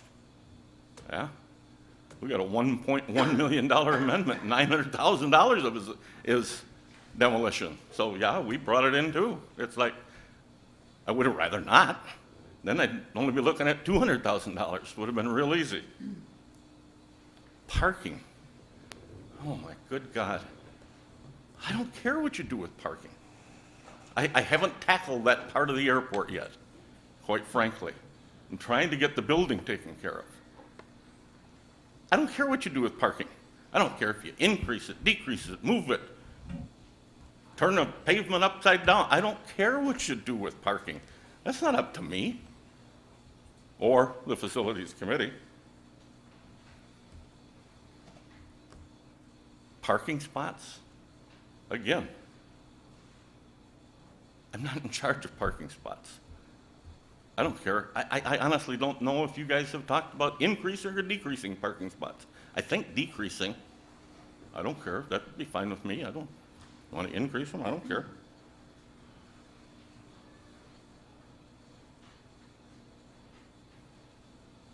Basler, a comment was made that, bless you, something about Basler's lease would remain the same. No, it wouldn't remain the same. My understanding of their lease is it wouldn't remain the same. They're currently renting 6,284 square feet at $2.18 a square foot, which is pretty darn good. Obviously, they're not going to pay for 6,200. They went under this plan. They wouldn't pay for 6,284 square feet. They'd pay for less square footage. That's all those comments. Breastfeeding I talked about. Again, somebody asked about how many parking spots. I haven't even thought about parking spots. Hertz, Basler's lease. I touched on Basler's lease. Once again, I've talked to the president and CEO. His comment in so many words was, I don't care what you guys do. I want to work with you. If you guys want to take up some of the space, great. Then I don't have to pay for 6,284 square feet. He's very accommodating. He gave up his office. If it winds up being one of those yellow sections, he is where, his office right now is where the secretary is shown. He says, I don't care where I am. He suggested, I'll call it a nookie, there's a half wall over here way on the right-hand side, beyond where their reception area is. He said, I can go sit over there, I don't care. I don't know whether I should or not, but I'll mention it to you, that he is moving here. He lives in Michigan. He's moving here. And hopefully the not too distant future, he will be moving his wife and dog here.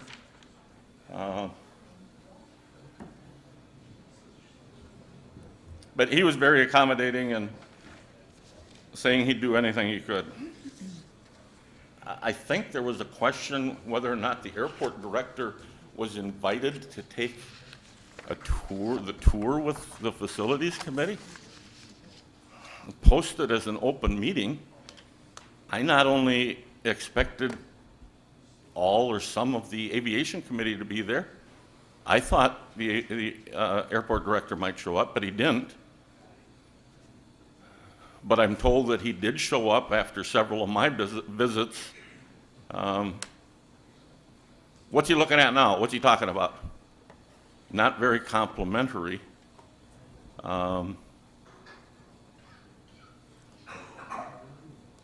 He wasn't invited, but he was sure welcome.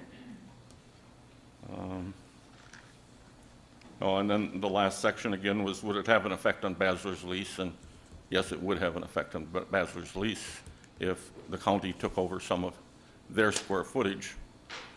They wouldn't be renting as many square feet. Now, maybe in the negotiations, if they get half the square feet, maybe we can negotiate $4.36 a square feet and get the same amount of money. I don't know, but I'm not getting involved with that either. I think that answered all your questions. If it didn't, I'd be happy to try again. Okay, we were on amendment number 2. If you agree, vote aye. If you disagree, vote no. Vote by your little iPad.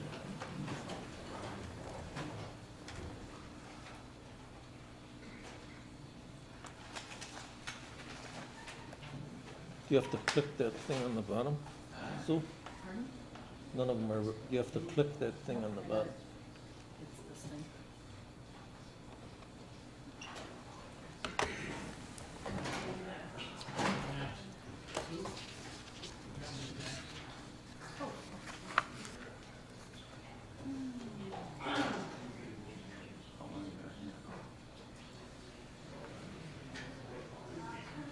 There, I don't know.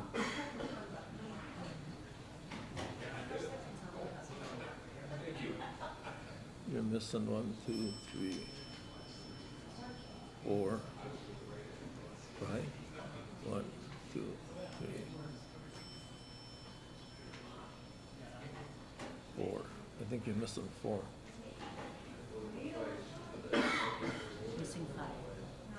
That is passed.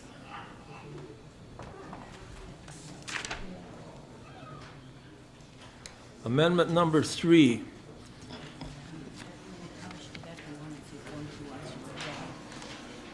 Supervisor Warnke, seeing that passed, you want to withdraw number 1? Yes. Pardon? Yes, I wouldn't do any good to keep it.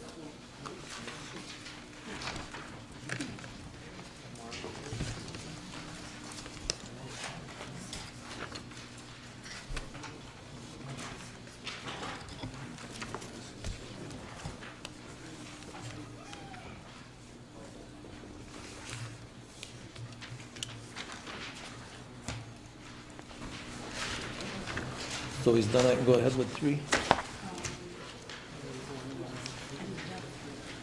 Amendment number 3, increase the miscellaneous unclassified maintenance grounds account by $50,000 for additional parking lot repair. It's coming up, it's been amended, it's coming up. Can we still hold on to the one? We got the correction one here, we got it. Number 3. It's coming. That's not it. That's not it. There's an amended number 3, we haven't got it yet. Oh, so we can't do anything? Huh? It's just where the money was coming from. No, that was the one on setting the County Board salary. This Okay. wasn't the one that there was a problem. Supervisor Gordon. Yes. Actually, this was supposed to be amended It's to co- also say that it was coming from the general fund undesignated fund balance. We've got that amended. It just hasn't been brought up yet. We've got it being printed. That's what we're voting on. It says, that's what it's gonna be. They don't have it, so let me see. Oh, I need to move this, I'm sorry. Then moved and seconded. I move to accept amendment number 3. Thank you, Chuck. All in favor signify by saying aye. Aye. Opposed? Okay, they're moving on. Carried. So, hold on. I'll find it. Okay, amendment number 4, do we have one yet? No, we don't have it. So Well, we'll take a 3-minute little wait here for a second. it's gonna be longer than there's 3 more. We have 2 more coming. Yeah, we have 6, right, total? Thank you, Bob. We got an amendment 6. This just passed. We got 3, 4, 5, and 6.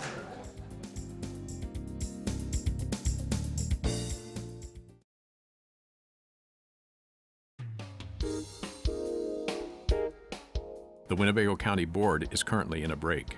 For a schedule of all GovTV programming, visit our website at oshkoshmedia.org. This is GovTV, opening accessibility and understanding of local government, helping you to be informed and involved. Also streaming live and on demand at oshkoshmedia.org and radio simulcast on Oshkosh FM 101.9. Like us on Facebook at our Oshkosh Media page. For a schedule of all GovTV programming, visit our website at oshkoshmedia.org. Please stay with us. Coverage will resume shortly.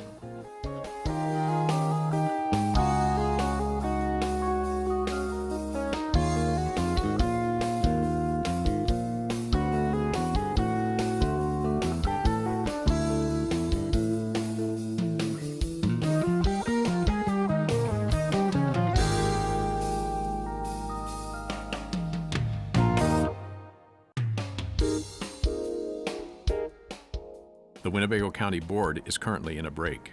For a schedule of all GovTV programming, visit our website at oshkoshmedia.org. This is GovTV, opening accessibility and understanding of local government, helping you to be informed and involved. Also streaming live and on demand at oshkoshmedia.org and radio simulcast on Oshkosh FM 101.9. Like us on Facebook at our Oshkosh Media page. For a schedule of all GovTV programming, visit our website at oshkoshmedia.org. Please stay with us. Coverage will resume shortly.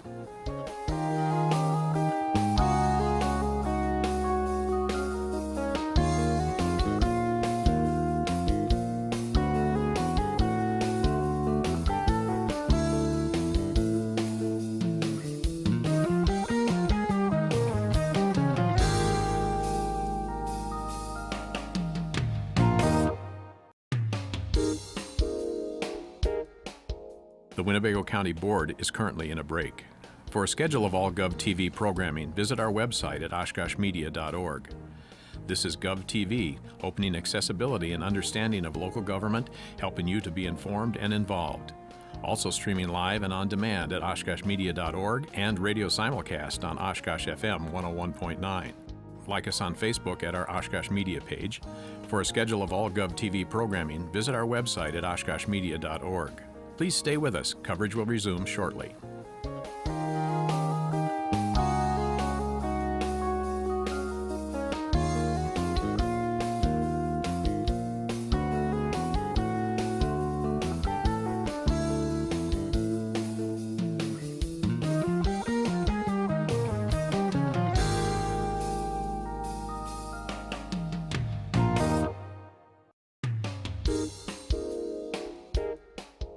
The Winnebago County Board is currently in a break. For a schedule of all GovTV programming, visit our website at oshkoshmedia.org. This is GovTV, opening accessibility and understanding of local government, helping you to be informed and involved. Also streaming live and on demand at oshkoshmedia.org and radio simulcast on Oshkosh FM 101.9. Like us on Facebook at our Oshkosh Media page. For a schedule of all GovTV programming, visit our website at oshkoshmedia.org. Please stay with us. Coverage will resume shortly.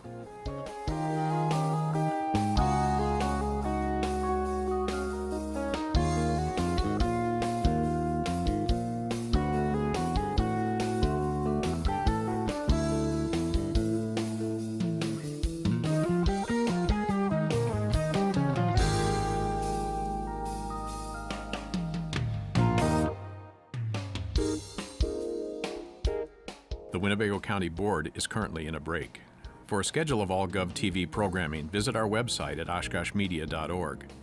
This is GovTV, opening accessibility and understanding of local government, helping you to be informed and involved.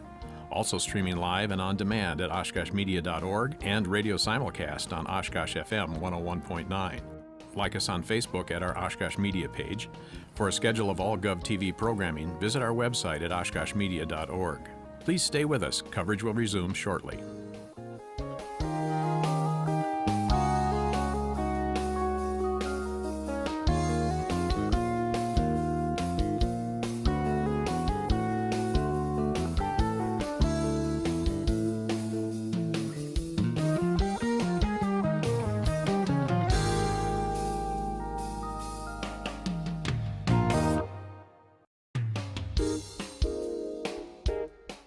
The Winnebago County Board is currently in a break.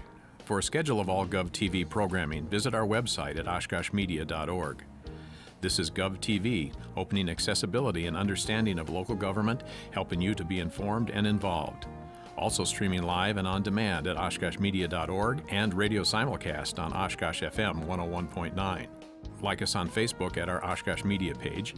For a schedule of all GovTV programming, visit our website at oshkoshmedia.org. Please stay with us. Coverage will resume shortly.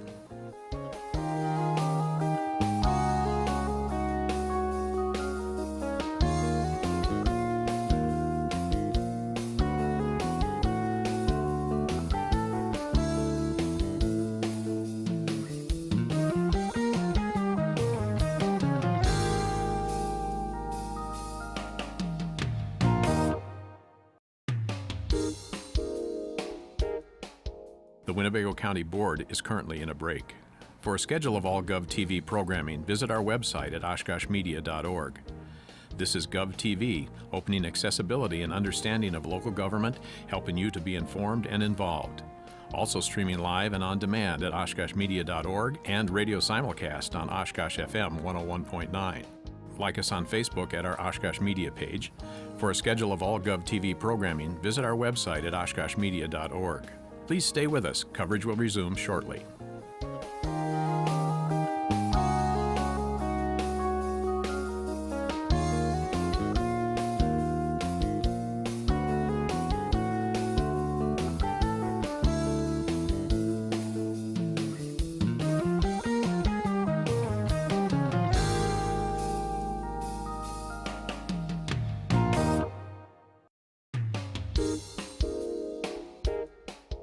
The Winnebago County Board is currently in a break. For a schedule of all GovTV programming, visit our website at oshkoshmedia.org. This is GovTV, opening accessibility and understanding of local government, helping you to be informed and involved. Also streaming live and on demand at oshkoshmedia.org and radio simulcast on Oshkosh FM 101.9.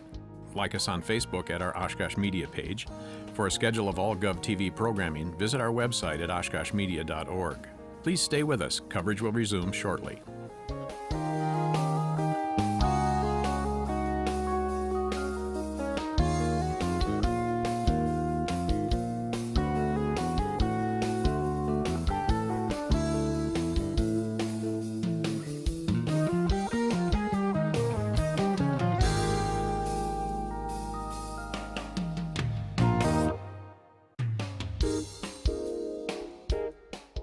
The Winnebago County Board is currently in a break.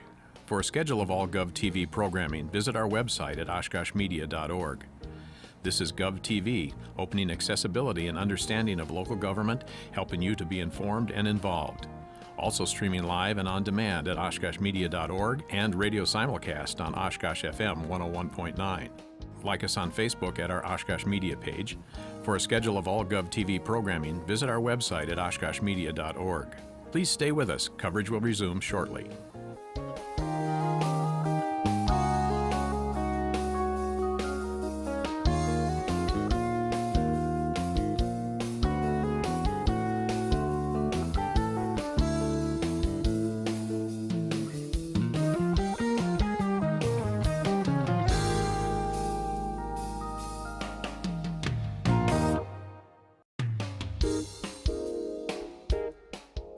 The Winnebago County Board is currently in a break.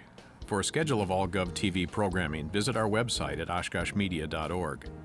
This is GovTV, opening accessibility and understanding of local government, helping you to be informed and involved. Also streaming live and on demand at oshkoshmedia.org and radio simulcast on Oshkosh FM 101.9. Like us on Facebook at our Oshkosh Media page. For a schedule of all GovTV programming, visit our website at oshkoshmedia.org. Please stay with us. Coverage will resume shortly.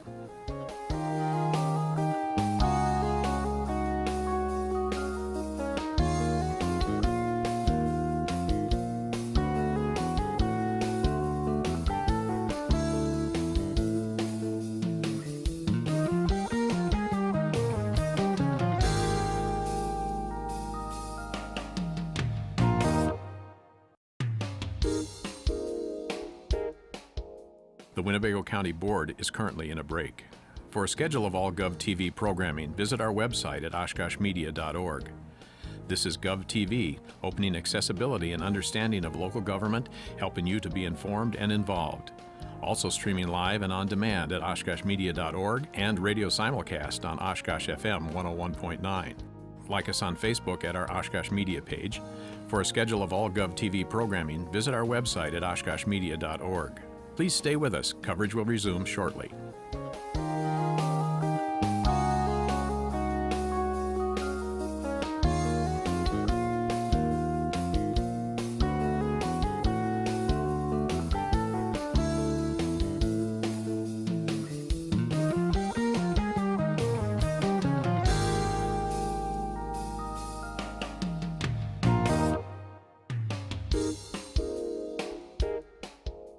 The Winnebago County Board is currently in a break.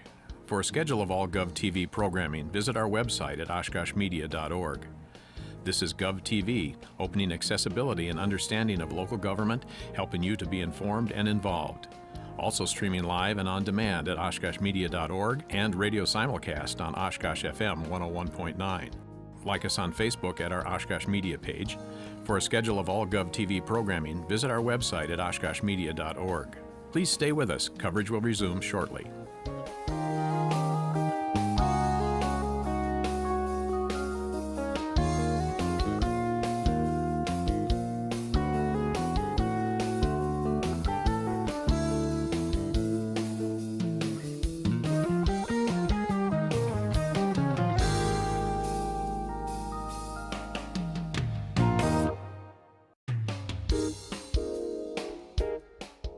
The Winnebago County Board is currently in a break.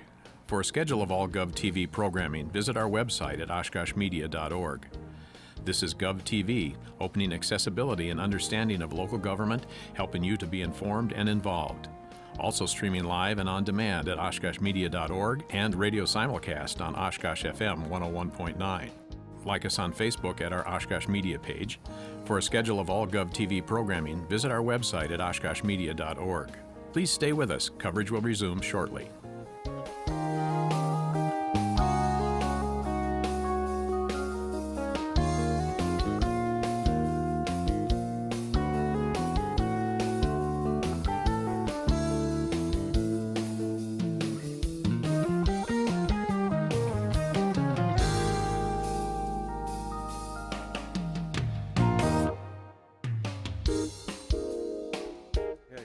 District 27. Supervisor Haig. Thank you, Mr. Chairman. I move for 208-112017. Been moved and seconded. Thank you, Mr. Chairman. Another kick at the can here.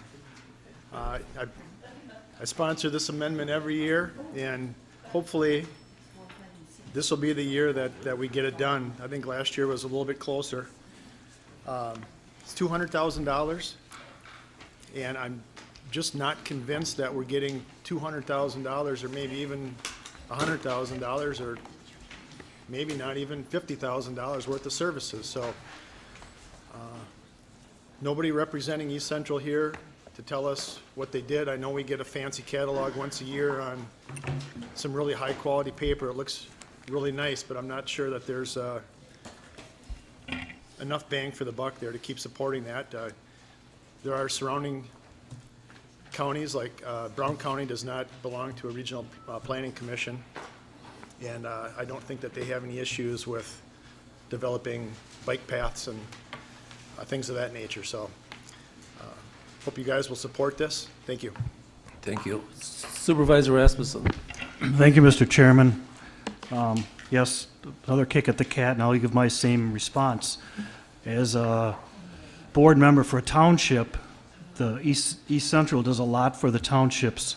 We do not have the budgets or the staff or whatever you need to do a lot of those things that they do for us on our own. And as far as the 200-some thousand, our township alone got more just in grant money through them that they helped us with. And I'm only speaking of one township here. So for those in the city that don't use that so much, yeah, maybe that's true, but for the township people, this is a big benefit for us. So I urge you to defeat this. Thank you. Supervisor Bidner.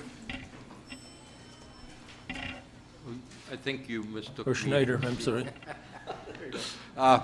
Thanks, Joel, for, let me echo your remarks. I too am involved with the town, and we get a lot of benefit from, and last time I checked, the county board was providing expenditures for the use and/or for everyone's participation. Can't find the right word, but last time I checked, county and towns were both partners in Winnebago County. Thank you.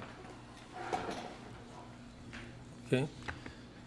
Okay, we'll vote by our little iPad. Vote aye if you approve, no if you disapprove.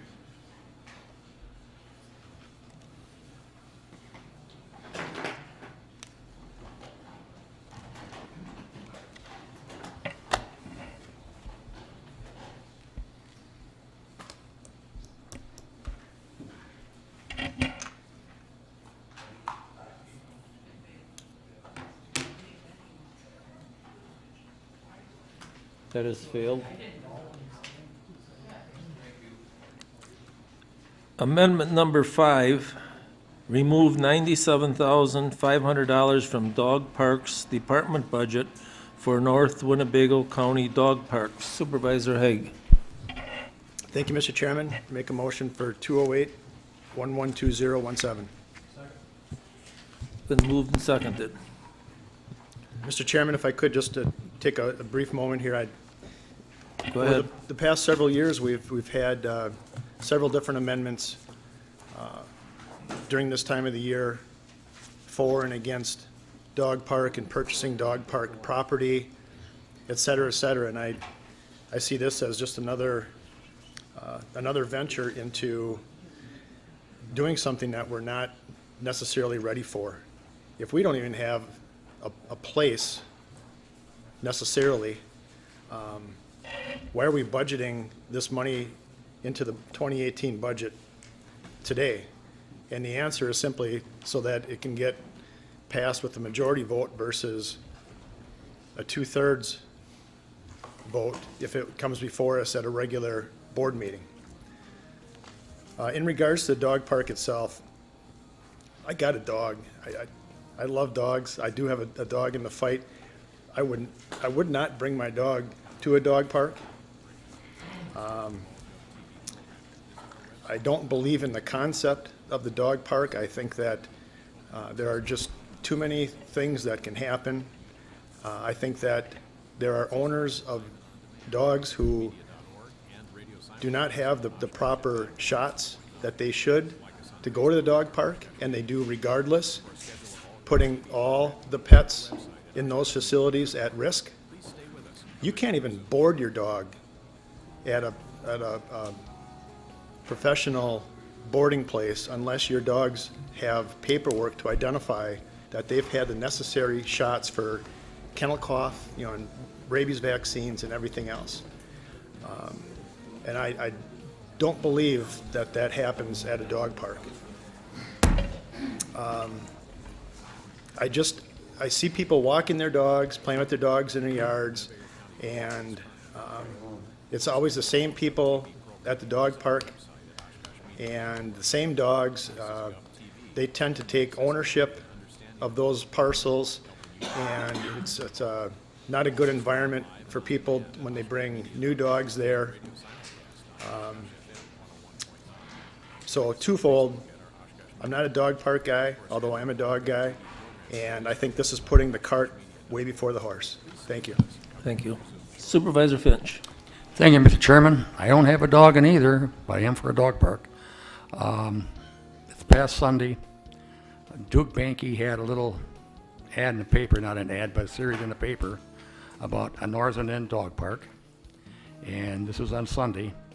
And I had 5 phone calls, I think it's 3 emails of people wanting a dog park on the northern end of the county. I've had numerous people tell me they'd like to have it. I got neighbors that have it.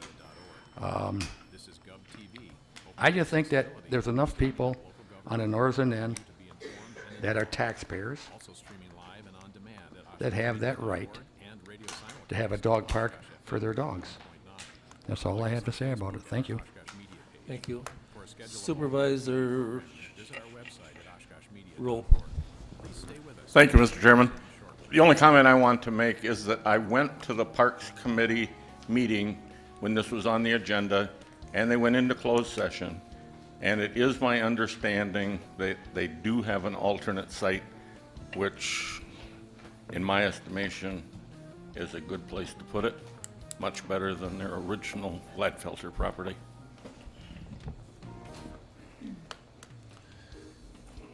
Supervisor Rasmussen. Thank you, Mr. Chairman. I agree that this is the cart before the horse here. Not enough, we don't know the answers to that, where the land is. If this is that important, it should be brought in later. The other part is, when this was brought in last year, I think I said this, we keep hearing about the north side and the south side dog park. I heard today somebody brought up the south side dog park. I'd like to know where the south side dog park is.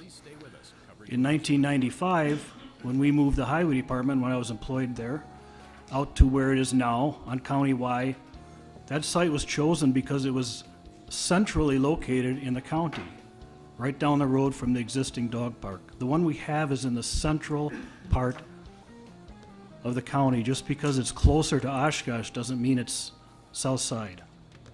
So I'll be voting no on this if I'm still here. Supervisor Smith. Yes, sir. Thank you, Mr. Chairman. I've had a few emails and a couple of calls from people, all of them in favor of a dog park on the north side, so I intend to vote for it.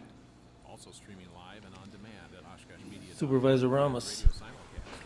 Thank you, Mr. Chairman. I would urge you all strongly to support maintaining the funding in the budget for this. This really is a quality of life issue. We already have one that is county run on the south end of the county. We already have a demonstration.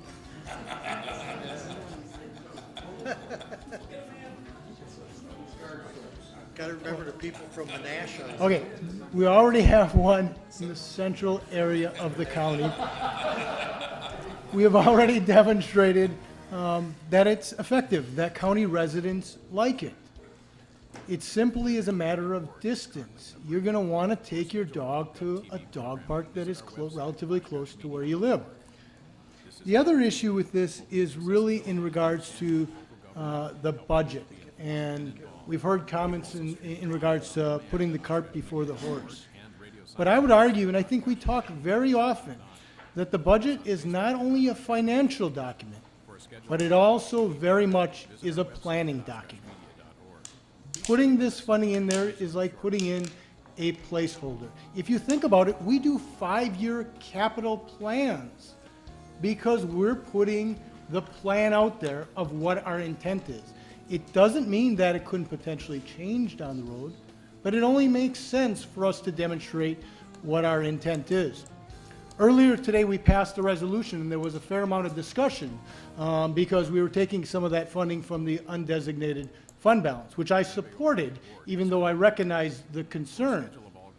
Well, by putting it in the budget, we are avoiding that sort of situation if we want to move forward with this type of lease in the future later on. If we don't put it in the budget, we will have to find that funding by some other mechanism later in the year. So the bottom line is we are simply trying to demonstrate our intent. If you truly feel that dog parks are not a value, then I agree with you. You should vote this down. If you have any other reason, then I would encourage you to support retaining it in the budget.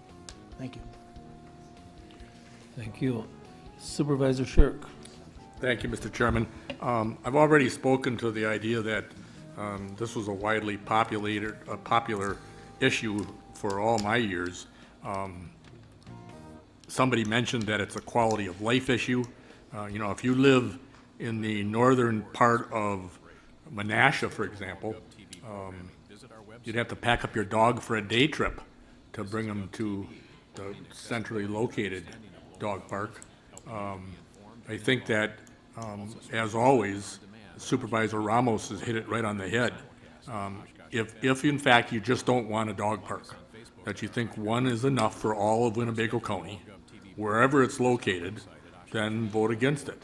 But otherwise, it's simply a placeholder that says, if we have a site, and the park department has said that they do, then we ought to approve this and move forward. It's been bandied around over and over for many, many years. You think the airport was killed to death for years, I think 4 years. This one has been around a lot longer and has died for all kinds of reasons. Let's not let it die again. Supervisor Knitsky. Thank you, Mr. Chairman. Mr. Ramos and Mr. Shirt has expressed her just about the same what I was going to say. I will be voting against this and hope we get that dog park on the northern end of the county. Thank you. Supervisor Bender. I regularly walk in County Park, and I'll say that probably the most utilized part of County Park is the dog park. If you go by there on a Saturday, a lot of times that parking lot's full and they're actually parking on the street. The dog park is actually too small to handle the amount of dogs that are there right now. I think by building an additional one, it'll release some of the pressure on there, and it'll have more room for the dogs to actually play, and it'll be better. People won't have to drive so far, and maybe they'll get a little more exercise. Thanks. Supervisor Schneider. Thank you, Mr. Chairman. I just want to clarify for all of those who will vote in a minute. Voting no means we want to maintain the funding. Voting yes is to remove it. So just remember that when you vote. Thank you. I was going to say the same thing, but it's been said now 3 times, so.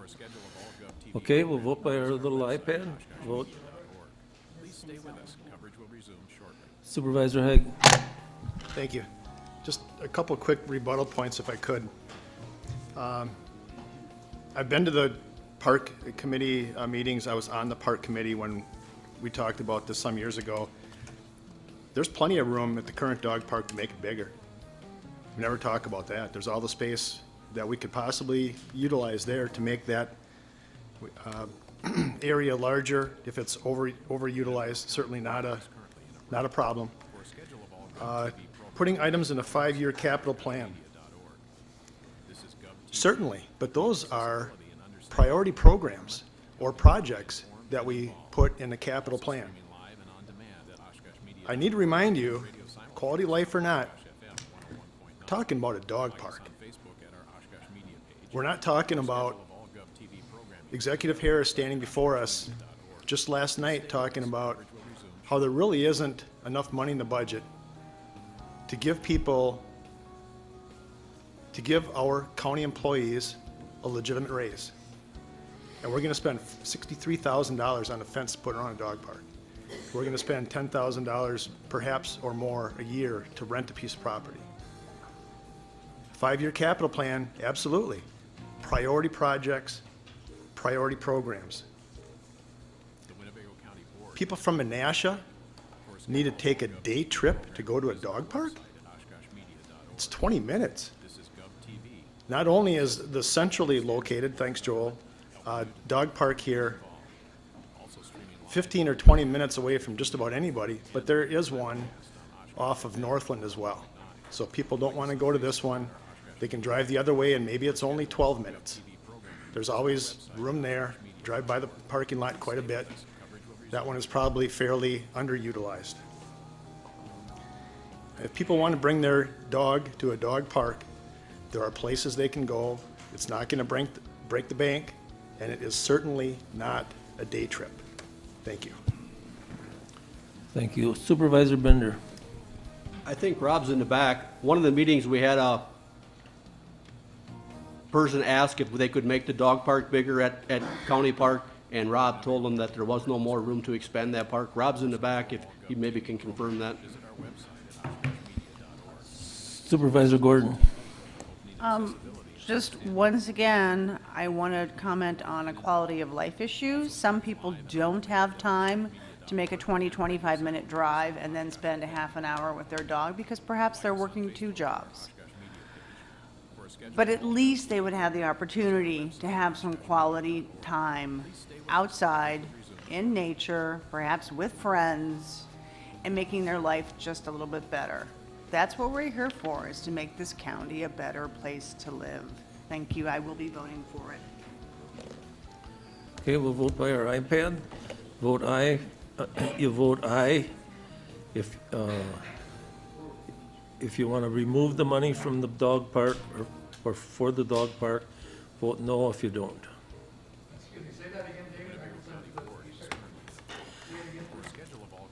You vote yes if you want to remove the money from the dog park. You vote no if you don't want to remove it.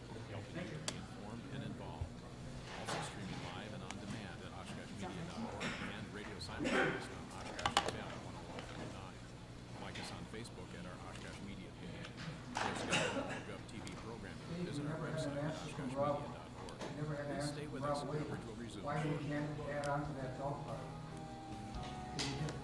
Can you give an answer on that? Rob, you want to quick tell them why you can't add on to the dog park?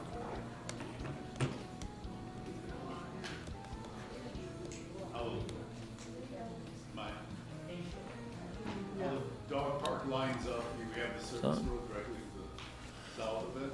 So in order to expand to the south, which is the only direction, you'd have to cut off the service road. That's our main access from our park workshop to the community park.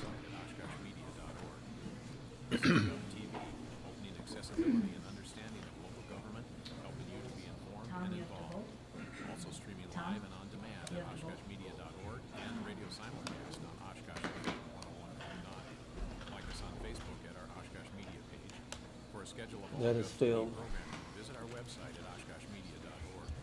Amendment number 6, adjust county board full-day per diem from 66 to 75 for full-day meetings and half-day per diem from 44 to 50 for half-day meetings. Supervisor Singstock. I move that we approve amendment number 6.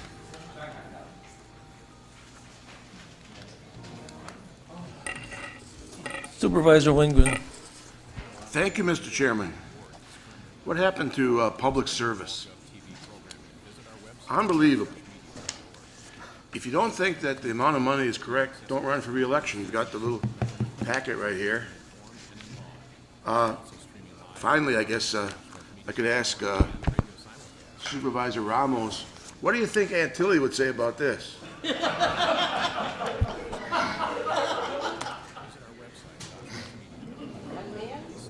Supervisor Wojciechowski. I have to echo what Supervisor Wingren said. I can't support this for two reasons. I'm just going to outline them real quick. The first one is, well, we mentioned a couple times throughout yesterday and today that about the fact that we are, not having enough revenues and such to increase the pay for employees in Winnebago County. Yet we are okay with voting to increase our own pay. I think that just sends the wrong message to employees and even constituents in Winnebago County. And then the second point is I would feel more comfortable with voting for this if the money was coming from another source besides the undesignated fund balance. And I'm going to say this, and it's probably going to anger a few people, but based off this sheet that Sioux County Clerk gave us about the estimates for paper costs and postage for committee agendas and minutes, the estimated cost was about $32,000 a year. I mean, if you cut that in half, that could be used to pay for this increase. So I guess I will just leave it with that I will not be voting for this. Okay, thank you. We'll vote by our iPad. Vote aye if you approve, no if you disapprove.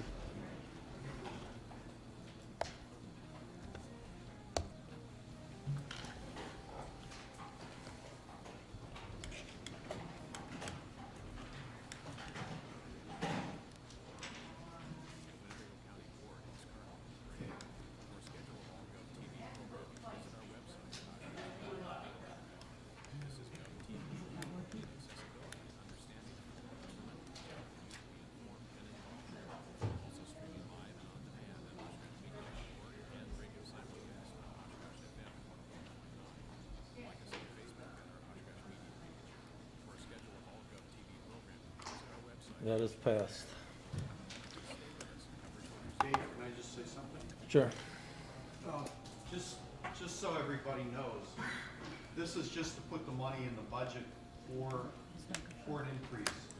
You will have to vote, and Mr. Singstock has advised me he will bring in a resolution at the next meeting to amend the ordinance to change what you folks get paid, and this would apply to the next term.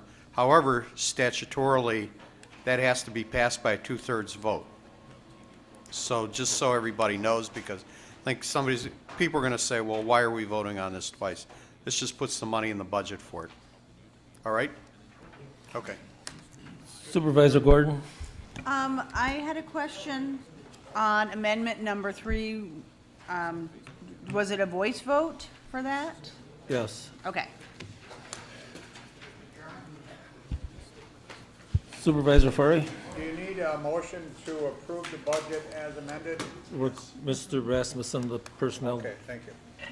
Supervisor Rasmussen. I move for approval of Resolution 208-11-2017 to adopt the budget. Okay, we'll vote by our iPad again. Vote aye if you approve, no if you disapprove. You gotta give her a second to catch up.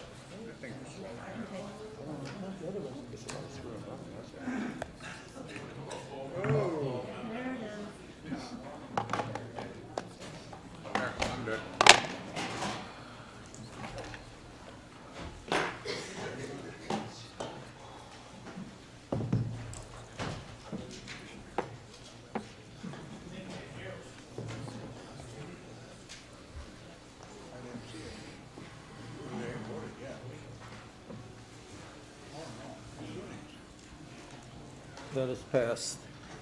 Don't run yet, Supervisor Rowe. Well, thank you, Mr. Chairman. Just a quick announcement. Because we're done with the budget, Facilities and Property Management Committee meeting at 9:30 tomorrow will go on as scheduled. Thank you. Thank you. Move to adjourn, Mr. Chairman. George, give me 1 second. Yep. Yeah, I'll help you.